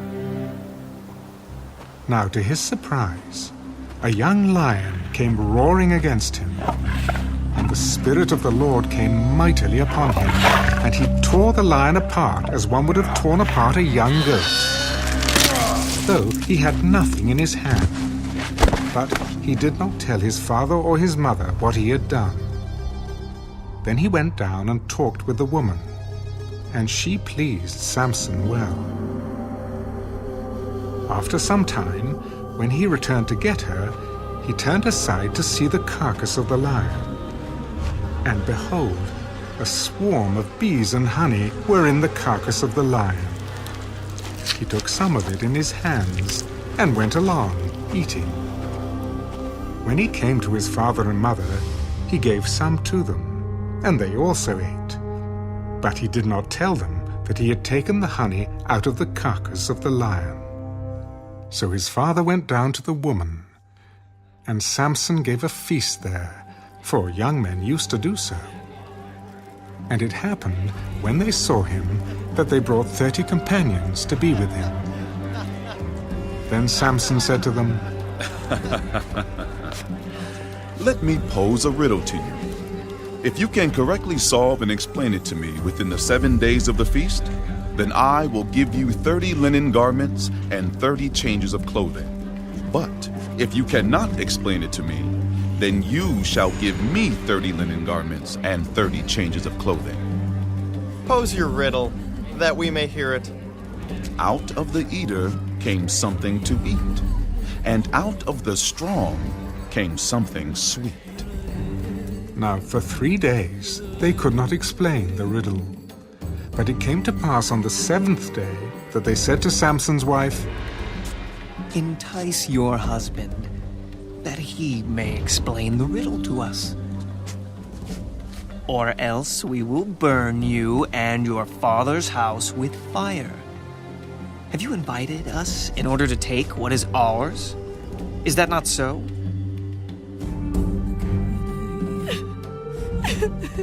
Then Samson's wife wept on him. You only hate me. You do not love me. You have posed a riddle to the sons of my people, but you have not explained it to me. Look, I have not explained it to my father or my mother. So should I explain it to you? Now she had wept on him the 7 days while their feast lasted. And it happened on the 7th day that he told her, because she pressed him so much. Then she explained the riddle to the sons of her people. So the men of the city said to him on the 7th day, before the sun went down, What is sweeter than honey, and what is stronger than a lion? And he said to them, If you had not plowed with my heifer, you would have not solved my riddle. Then the Spirit of the Lord came upon him mightily, and he went down to Ashkelon and killed 30 of their men, took their apparel, and gave the changes of clothing to those who had explained the riddle. So his anger was aroused, and he went back up to his father's house, and Samson's wife was given to his companion, who had been his best man.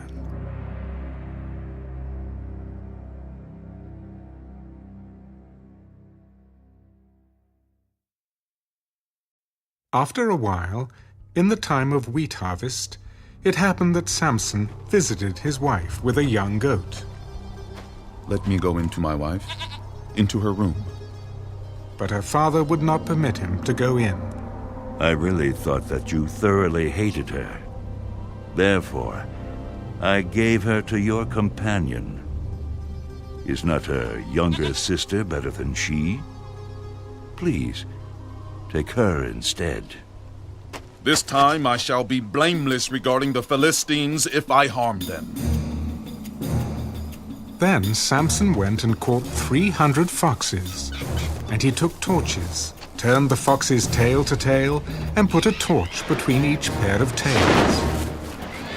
When he had set the torches on fire, he let the foxes go into the standing grain of the Philistines, and burned up both the shocks and the standing grain, as well as the vineyards and olive groves. Then the Philistines said, Who has done this? Samson, the son-in-law of the Timnite, because he has taken his wife and given her to his companion. So the Philistines came up and burned her and her father with fire. Samson said to them, Since you would do a thing like this, I will surely take revenge on you. And after that, I will cease. So he attacked them, hip and thigh, with a great slaughter. Then he went down and dwelt in the cleft of the rock of Etam. Now the Philistines went up, encamped in Judah, and deployed themselves against Lehi. And the men of Judah said, Why have you come up against us? We have come up to arrest Samson, to do to him as he has done to us. Then 3,000 men of Judah went down to the cleft of the rock of Etam, and said to Samson, Do you not know that the Philistines rule over us? What is this you have done to us? As they did to me, so I have done to them. We have come down to arrest you, that we may deliver you into the hand of the Philistines. Swear to me that you will not kill me yourselves. No, but we will tie you securely and deliver you into their hand. But we will surely not kill you. And they bound him with 2 new ropes, and brought him up from the rock. When he came to Lehi, the Philistines came shouting against him. Then the Spirit of the Lord came mightily upon him, and the ropes that were on his arms became like flax that is burned with fire, and his bonds broke loose from his hands. He found a fresh jawbone of a donkey, reached out his hand and took it, and killed 1,000 men with it.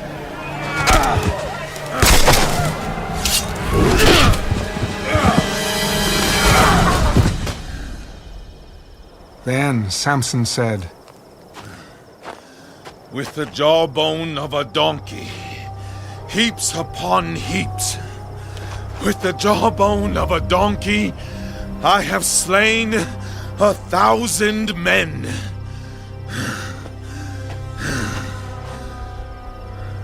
And so it was, when he had finished speaking, that he threw the jawbone from his hand and called that place Ramath Lehi. Then he became very thirsty. So he cried out to the Lord and said, You have given this great deliverance by the hand of your servant. And now shall I die of thirst and fall into the hand of the uncircumcised?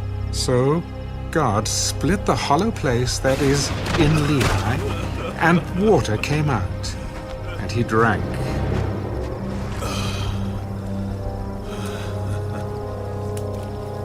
And his spirit returned, and he revived.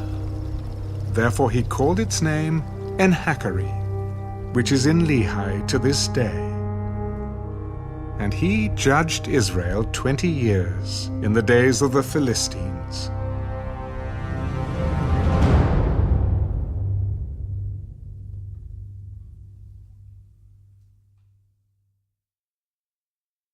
Now Samson went to Gaza, and saw a harlot there, and went into her. When the Gazites were told, Samson has come here, they surrounded the place, and lay in wait for him all night at the gate of the city. They were quiet all night. In the morning, when it is daylight, we will kill him. And Samson lay low till midnight.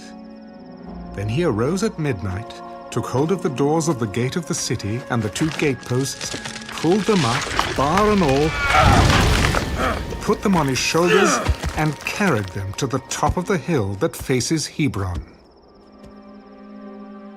Afterward, it happened that he loved a woman in the valley of Sorek, whose name was Delilah. And the lords of the Philistines came up to her and said to her, Entice him, and find out where his great strength lies, and by what means we may overpower him, that we may bind him to afflict him. And every one of us will give you 1,100 pieces of silver. So Delilah said to Samson, Please, tell me where your great strength lies, and with what you may be bound to afflict you. If they bind me with 7 fresh bowstrings, not yet dried, then I shall become weak, and be like any other man. So the lords of the Philistines brought up to her 7 fresh bowstrings, not yet dried, and she bound him with them. Now men were lying in wait, staying with her in the room, and she said to him, The Philistines are upon you, Samson. But he broke the bowstrings as a strand of yarn breaks when it touches fire. So the secret of his strength was not known. Look, you have mocked me and told me lies. Now, please, tell me what you may be bound with. If they bind me securely with new ropes that have never been used, then I shall become weak and be like any other man. Therefore Delilah took new ropes and bound him with them, and said to him, The Philistines are upon you, Samson. And men were lying in wait, staying in the room. But he broke them off his arms like a thread. Until now you have mocked me and told me lies. Tell me what you may be bound with. If you weave the 7 locks of my head into the web of the loom. So she wove it tightly with the batten of the loom, and said to him, The Philistines are upon you, Samson. But he awoke from his sleep, and pulled out the batten and the web from the loom. How can you say, I love you, when your heart is not with me? You have mocked me these 3 times and have not told me where your great strength lies. And it came to pass, when she pestered him daily with her words, and pressed him, so that his soul was vexed to death, that he told her all his heart. No razor has ever come upon my head, for I have been a Nazirite to God from my mother's womb. If I am shaven, then my strength will leave me, and I shall become weak, and be like any other man. When Delilah saw that he had told her all his heart, she sent and called for the lords of the Philistines. Come up once more, for he has told me all his heart. So the lords of the Philistines came up to her and brought the money in their hand. Then she lulled him to sleep on her knees, and called for a man, and had him shave off the 7 locks of his head. Then she began to torment him, and his strength left him. The Philistines are upon you, Samson. So he awoke from his sleep. I'll go out as before at other times and shake myself free. But he did not know that the Lord had departed from him. Then the Philistines took him and put out his eyes, and brought him down to Gaza. They bound him with bronze fetters, and he became a grinder in the prison. However, the hair of his head began to grow again after it had been shaven. Now the lords of the Philistines gathered together to offer a great sacrifice to Dagon their god, and to rejoice. Our God has delivered into our hands Samson, our enemy. When the people saw him, they praised their God, for they said, Our God has delivered into our hands our enemy, the destroyer of our land, and the one who multiplied our dead. So it happened, when their hearts were merry, that they said, Call for Samson, that he may perform for us. So they called for Samson from the prison, and he performed for them. And they stationed him between the pillars. Then Samson said to the lad who held him by the hand, Let me feel the pillars which support the temple, so that I can lean on them. Now the temple was full of men and women. All the lords of the Philistines were there, about 3,000 men and women on the roof, watching while Samson performed. Then Samson called to the Lord, O Lord God, remember me, I pray. Strengthen me, I pray, just this once, O God, that I may, with one blow, take vengeance on the Philistines for my 2 eyes. And Samson took hold of the 2 middle pillars which supported the temple, and he braced himself against them, one on his right and the other on his left. Let me die with the Philistines! And he pushed with all his might.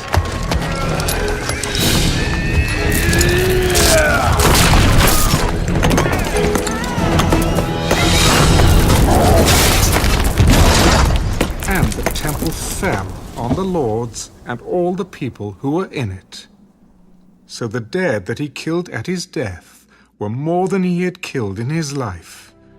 And his brothers and all his father's household came down and took him, and brought him up and buried him between Zorah and Eshtaol, in the tomb of his father Manoah.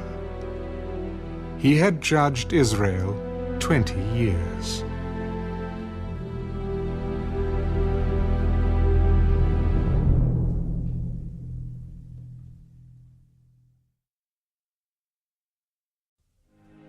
Now there was a man from the mountains of Ephraim, whose name was Micah. And he said to his mother, "The 1,100 shekels of silver that were taken from you, and on which you put a curse, even saying it in my ears. Here is the silver with me. I took it." And his mother said, "May you be blessed by the Lord, my son." So when he had returned the 1,100 shekels of silver to his mother said, "I had wholly dedicated the silver from my hand to the Lord for my son, to make a carved image and a molded image. Now, therefore, I will return it to you." Thus he returned the silver to his mother. Then his mother took 200 shekels of silver and gave them to the silversmith, and he made it into a carved image and a molded image, and they were in the house of Micah. The man Micah had a shrine, and made an ephod and household idols, and he consecrated one of his sons, who became his priest. In those days there was no king in Israel. Everyone did what was right in his own eyes. Now there was a young man from Bethlehem in Judah, of the family of Judah.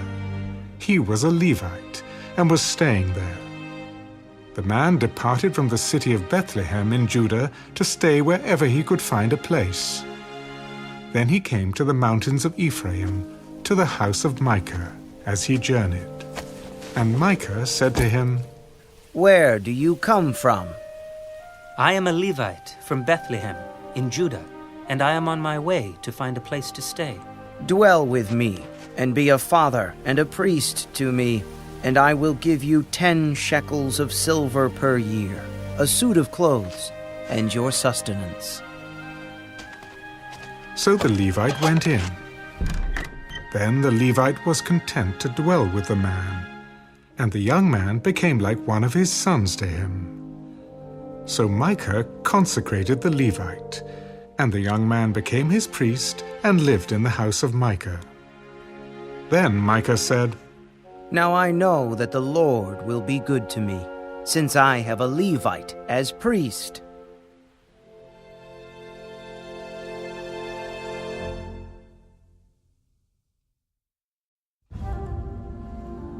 In those days there was no king in Israel.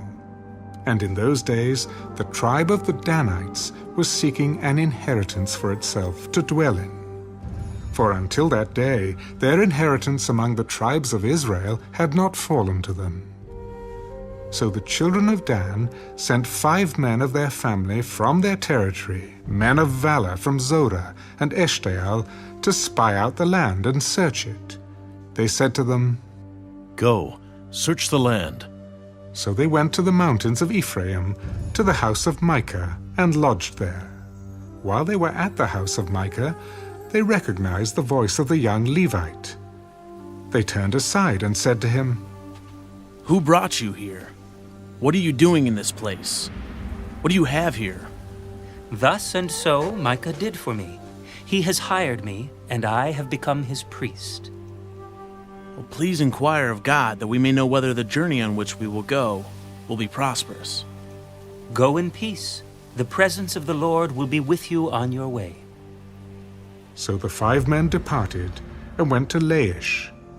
They saw the people who were there, how they dwelt safely, in the manner of the Sidonians, quiet and secure. There were no rulers in the land who might put them to shame for anything.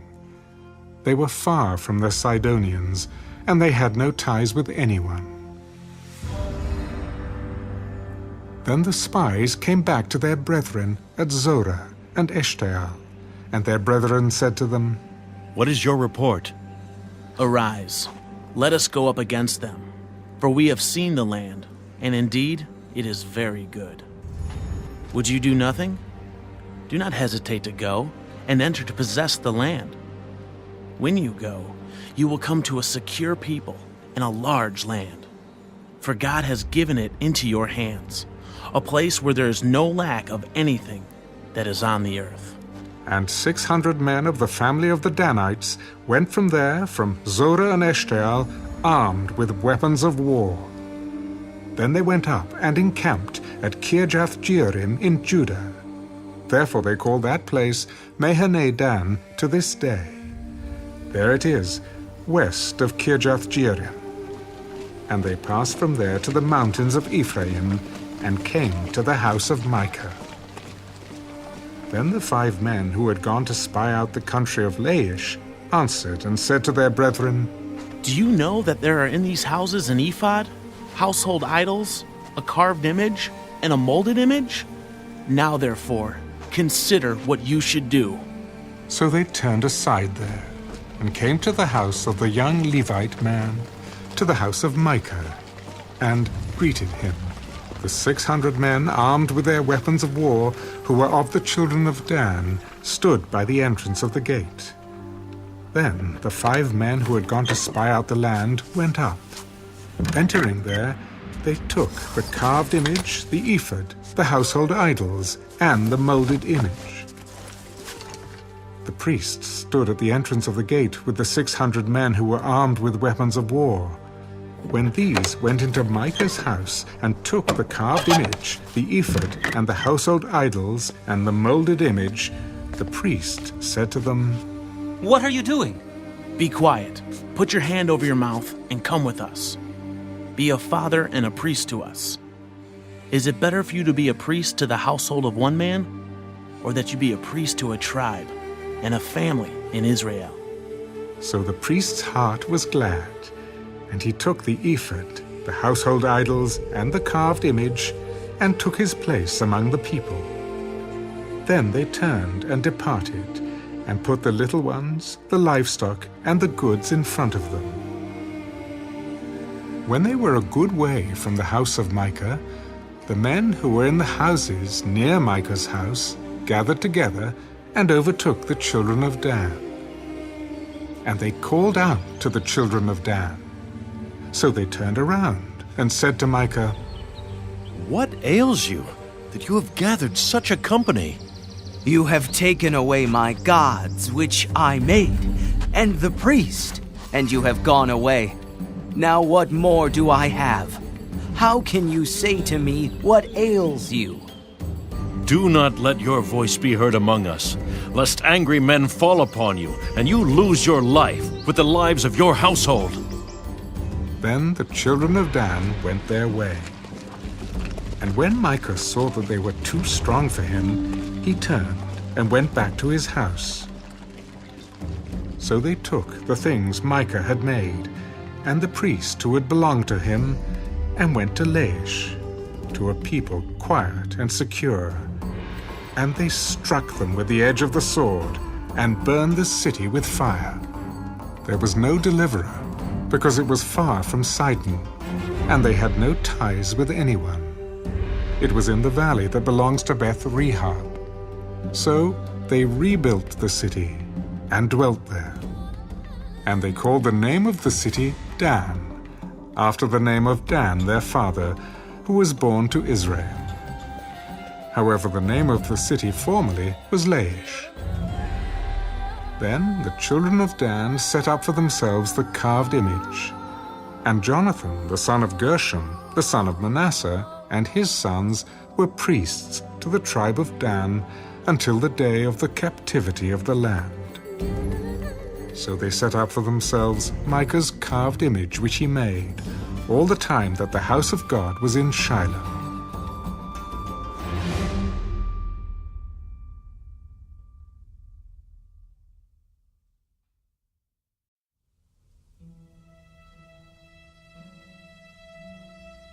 And it came to pass in those days, when there was no king in Israel, that there was a certain Levite staying in the remote mountains of Ephraim. He took for himself a concubine from Bethlehem in Judah. But his concubine played the harlot against him, and went away from him to her father's house at Bethlehem in Judah, and was there 4 whole months. Then her husband arose and went after her, to speak kindly to her and bring her back, having his servant and a couple of donkeys with him. So she brought him into her father's house, and when the father of the young woman saw him, he was glad to meet him. Now his father-in-law, the young woman's father, detained him, and he stayed with him 3 days. So they ate and drank and lodged there. Then it came to pass on the 4th day that they arose early in the morning, and he stood to depart. But the young woman's father said to his son-in-law, Refresh your heart with a morsel of bread, and afterward go your way.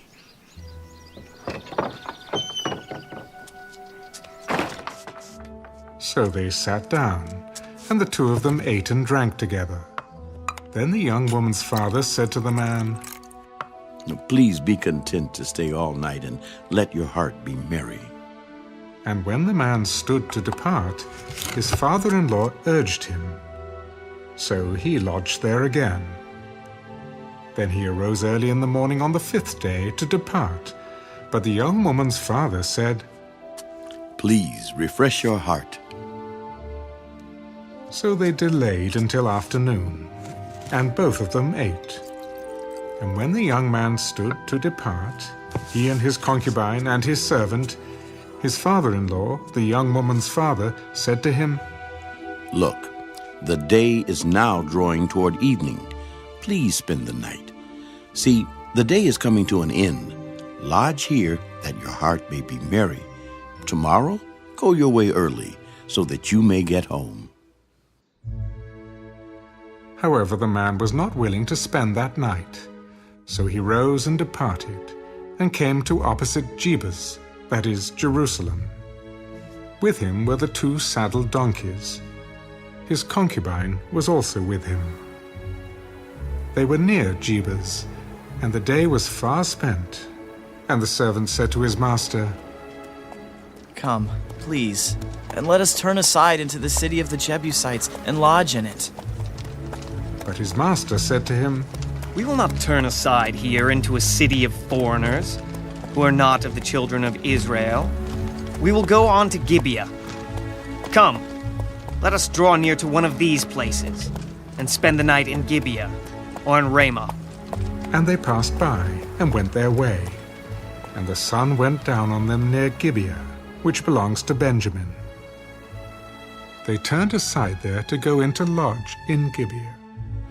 And when he went in, he sat down in the open square of the city, for no one would take them into his house to spend the night. Just then, an old man came in from his work in the field at evening, who also was from the mountains of Ephraim. He was staying in Gibeah, whereas the men of the place were Benjamites. And when he raised his eyes, he saw the traveler in the open square of the city. And the old man said, Where are you going, and where do you come from? We are passing from Bethlehem in Judah toward the remote mountains of Ephraim. I am from there. I went to Bethlehem in Judah. Now I am going to the house of the Lord. But there is no one who will take me into his house, although we have both straw and fodder for our donkeys, and bread and wine for myself, For your female servant and for the young man who is with your servant, there is no lack of anything. Peace be with you. However, let all your needs be my responsibility. Only do not spend the night in the open square. So he brought him into his house and gave fodder to the donkeys. And they washed their feet and ate and drank. As they were enjoying themselves, suddenly certain men of the city, perverted men, surrounded the house and beat on the door. They spoke to the master of the house, the old man. Bring out the man who came to your house, that we may know him carnally. But the man, the master of the house, went out to them and said to them, No, my brethren, I beg you, do not act so wickedly. Seeing this man has come into my house, do not commit this outrage. Look, here is my virgin daughter and the man's concubine. Let me bring them out now, humble them, and do with them as you please. But to this man, do not do such a vile thing. But the men would not heed him. So the man took his concubine and brought her out to them. And they knew her and abused her all night until morning. And when the day began to break, they let her go. Then the woman came as the day was dawning and fell down at the door of the man's house where her master was, till it was light. When her master arose in the morning and opened the doors of the house and went out to go his way, there was his concubine fallen at the door of the house with her hands on the threshold. And he said to her, Get up, and let us be going. But there was no answer.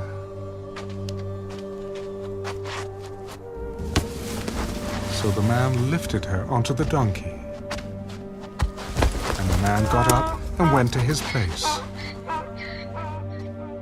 When he entered his house, he took a knife, laid hold of his concubine, and divided her into 12 pieces, limb by limb, and sent her throughout all the territory of Israel.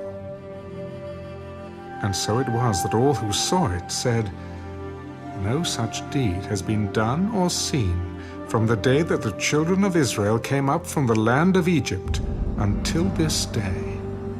Consider it, confer, and speak up.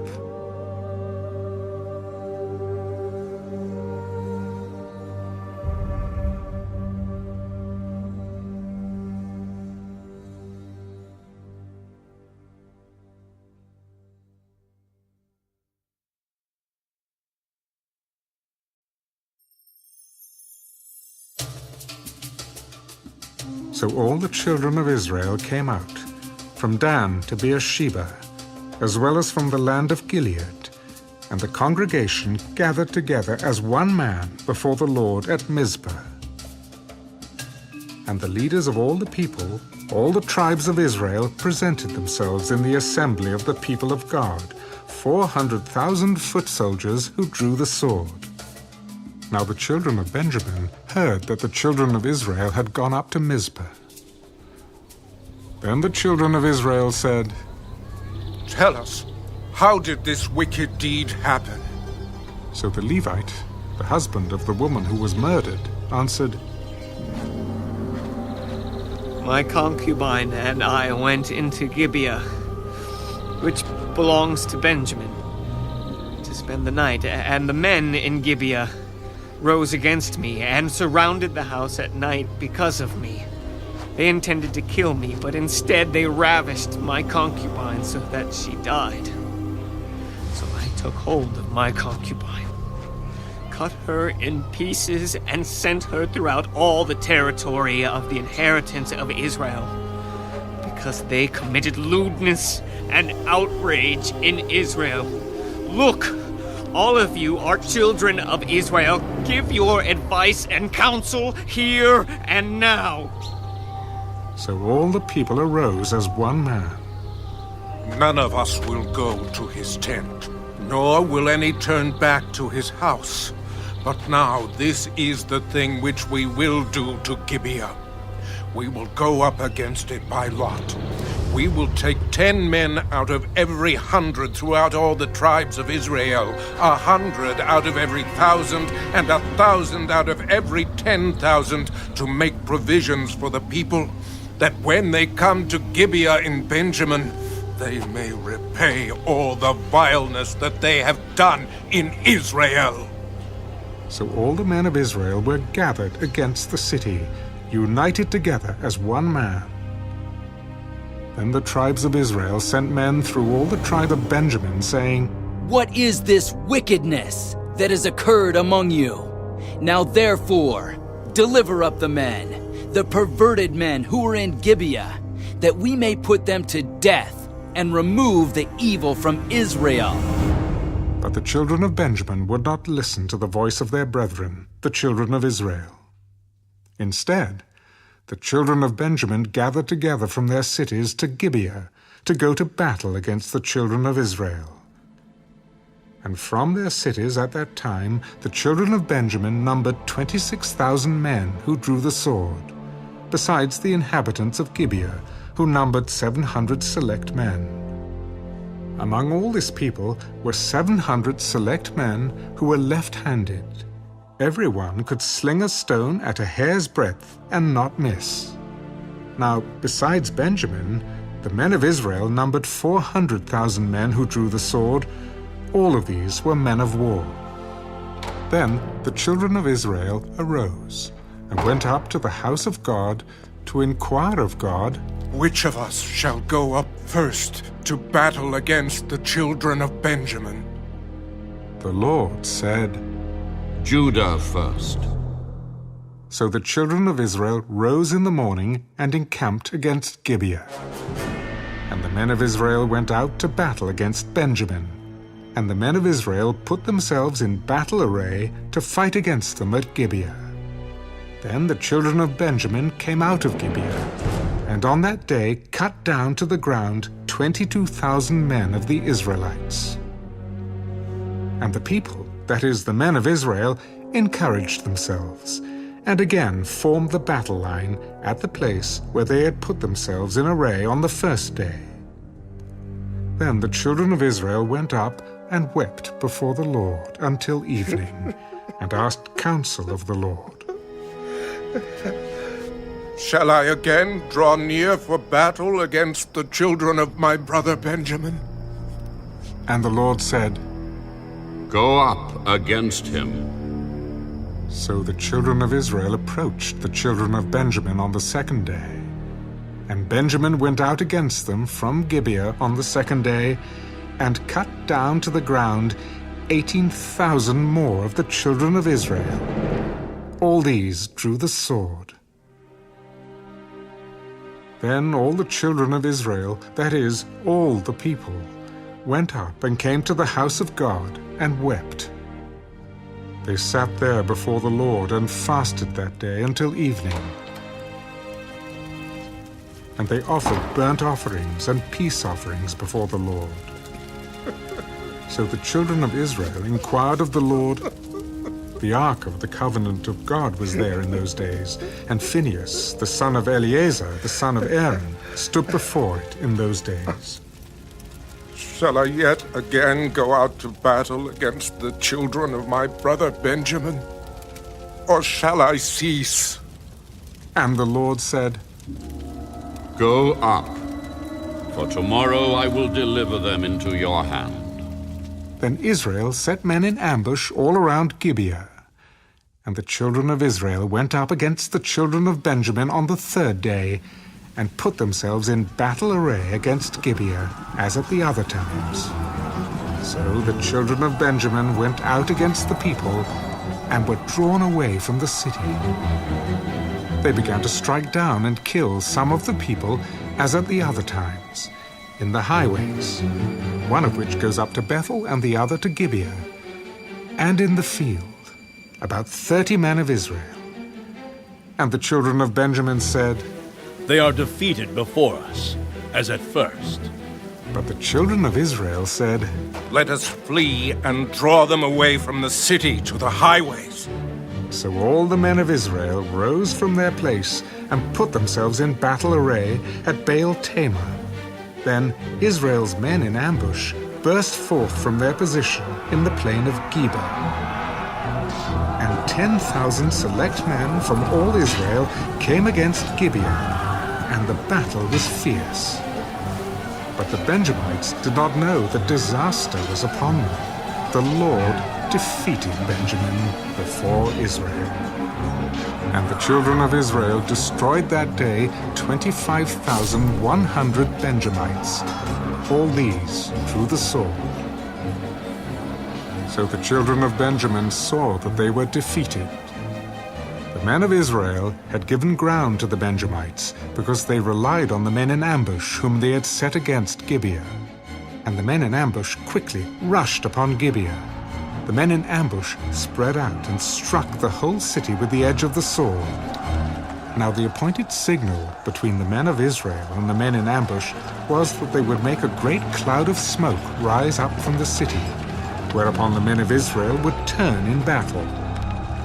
Now Benjamin had begun to strike and kill about 30 of the men of Israel, for they said, "Surely they are defeated before us, as in the first battle." But when the cloud began to rise from the city in a column of smoke, the Benjamites looked behind them. And there was the whole city going up in smoke to heaven. And when the men of Israel turned back, the men of Benjamin panicked, for they saw that disaster had come upon them. Therefore they turned their backs before the men of Israel in the direction of the wilderness. But the battle overtook them, and whoever came out of the cities, they destroyed in their midst. They surrounded the Benjamites, chased them, and easily trampled them down as far as the front of Gibeah toward the east. And 18,000 men of Benjamin fell. All these were men of valor. Then they turned and fled toward the wilderness to the rock of Rimmon.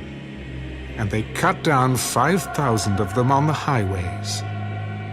Then they pursued them relentlessly up to Gidom and killed 2,000 of them. So all who fell of Benjamin that day were 25,000 men who drew the sword. All these were men of valor. But 600 men turned and fled toward the wilderness to the rock of Rimmon, and they stayed at the rock of Rimmon for 4 months.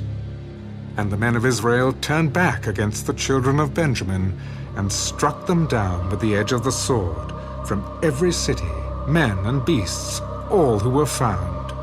They also set fire to all the cities they came to.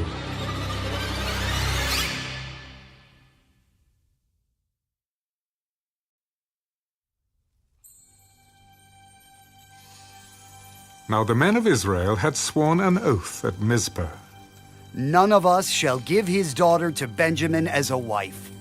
Then the people came to the house of God and remained there before God till evening. They lifted up their voices and wept bitterly.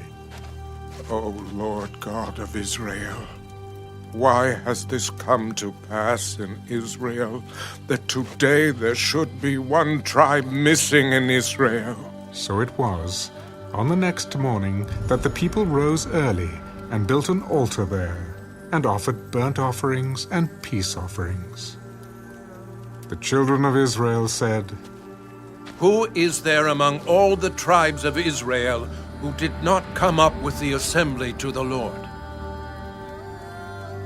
For they had made a great oath concerning anyone who had not come up to the Lord at Mizpah, saying, He shall surely be put to death. And the children of Israel grieved for Benjamin, their brother. One tribe is cut off from Israel today. What shall we do for wives for those who remain, seeing we have sworn by the Lord that we will not give them our daughters as wives? What one is there from the tribes of Israel who did not come up to Mizpah to the Lord? And in fact, no one had come to the camp from Jabesh Gilead to the assembly. For when the people were counted, indeed, not one of the inhabitants of Jabesh-Gilead was there. So the congregation sent out there 12,000 of their most valiant men, and commanded them, saying, Go and strike the inhabitants of Jabesh-Gilead with the edge of the sword, including the women and children. And this is the thing you shall do. You shall utterly destroy every male and every woman who has known a man intimately. So they found among the inhabitants of Jabesh-Gilead 400 young virgins who had not known a man intimately. And they brought them to the camp at Shiloh, which is in the land of Canaan. Then the whole congregation sent word to the children of Benjamin who were at the rock of Rimmon, and announced peace to them. So Benjamin came back at that time, and they gave them the women whom they had saved alive of the women of Jabesh-Gilead. And yet they had not found enough for them. And the people grieved for Benjamin, because the Lord had made a void in the tribes of Israel. Then the elders of the congregation said, What shall we do for wives, for those who remain, since the women of Benjamin have been destroyed? There must be an inheritance for the survivors of Benjamin, that a tribe may not be destroyed from Israel.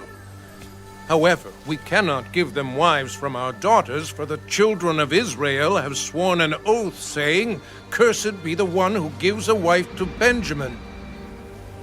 In fact, there is a yearly feast of the Lord in Shiloh, which is north of Bethel on the east side of the highway that comes up from Bethel to Shechem and south of Lebanon. Therefore they instructed the children of Benjamin, Go lie in wait in the vineyards and watch. And just when the daughters of Shiloh come out to perform their dances, then come out from the vineyards, and every man catch a wife for himself from the daughters of Shiloh. Then go to the land of Benjamin. Then it shall be, when their fathers or their brothers come to us to complain, that we will say to them, Be kind to them for our sakes, because we did not take a wife for any of them in the war. For it is not as though you have given the women to them at this time, making yourselves guilty of your oath. And the children of Benjamin did so. They took enough wives for their number from those who danced, whom they caught. Then they went and returned to their inheritance, and they rebuilt the cities and dwelt in them. So the children of Israel departed from there at that time, every man to his tribe and family. They went out from there, every man to his inheritance. In those days there was no king in Israel. Everyone did what was right in his own eyes.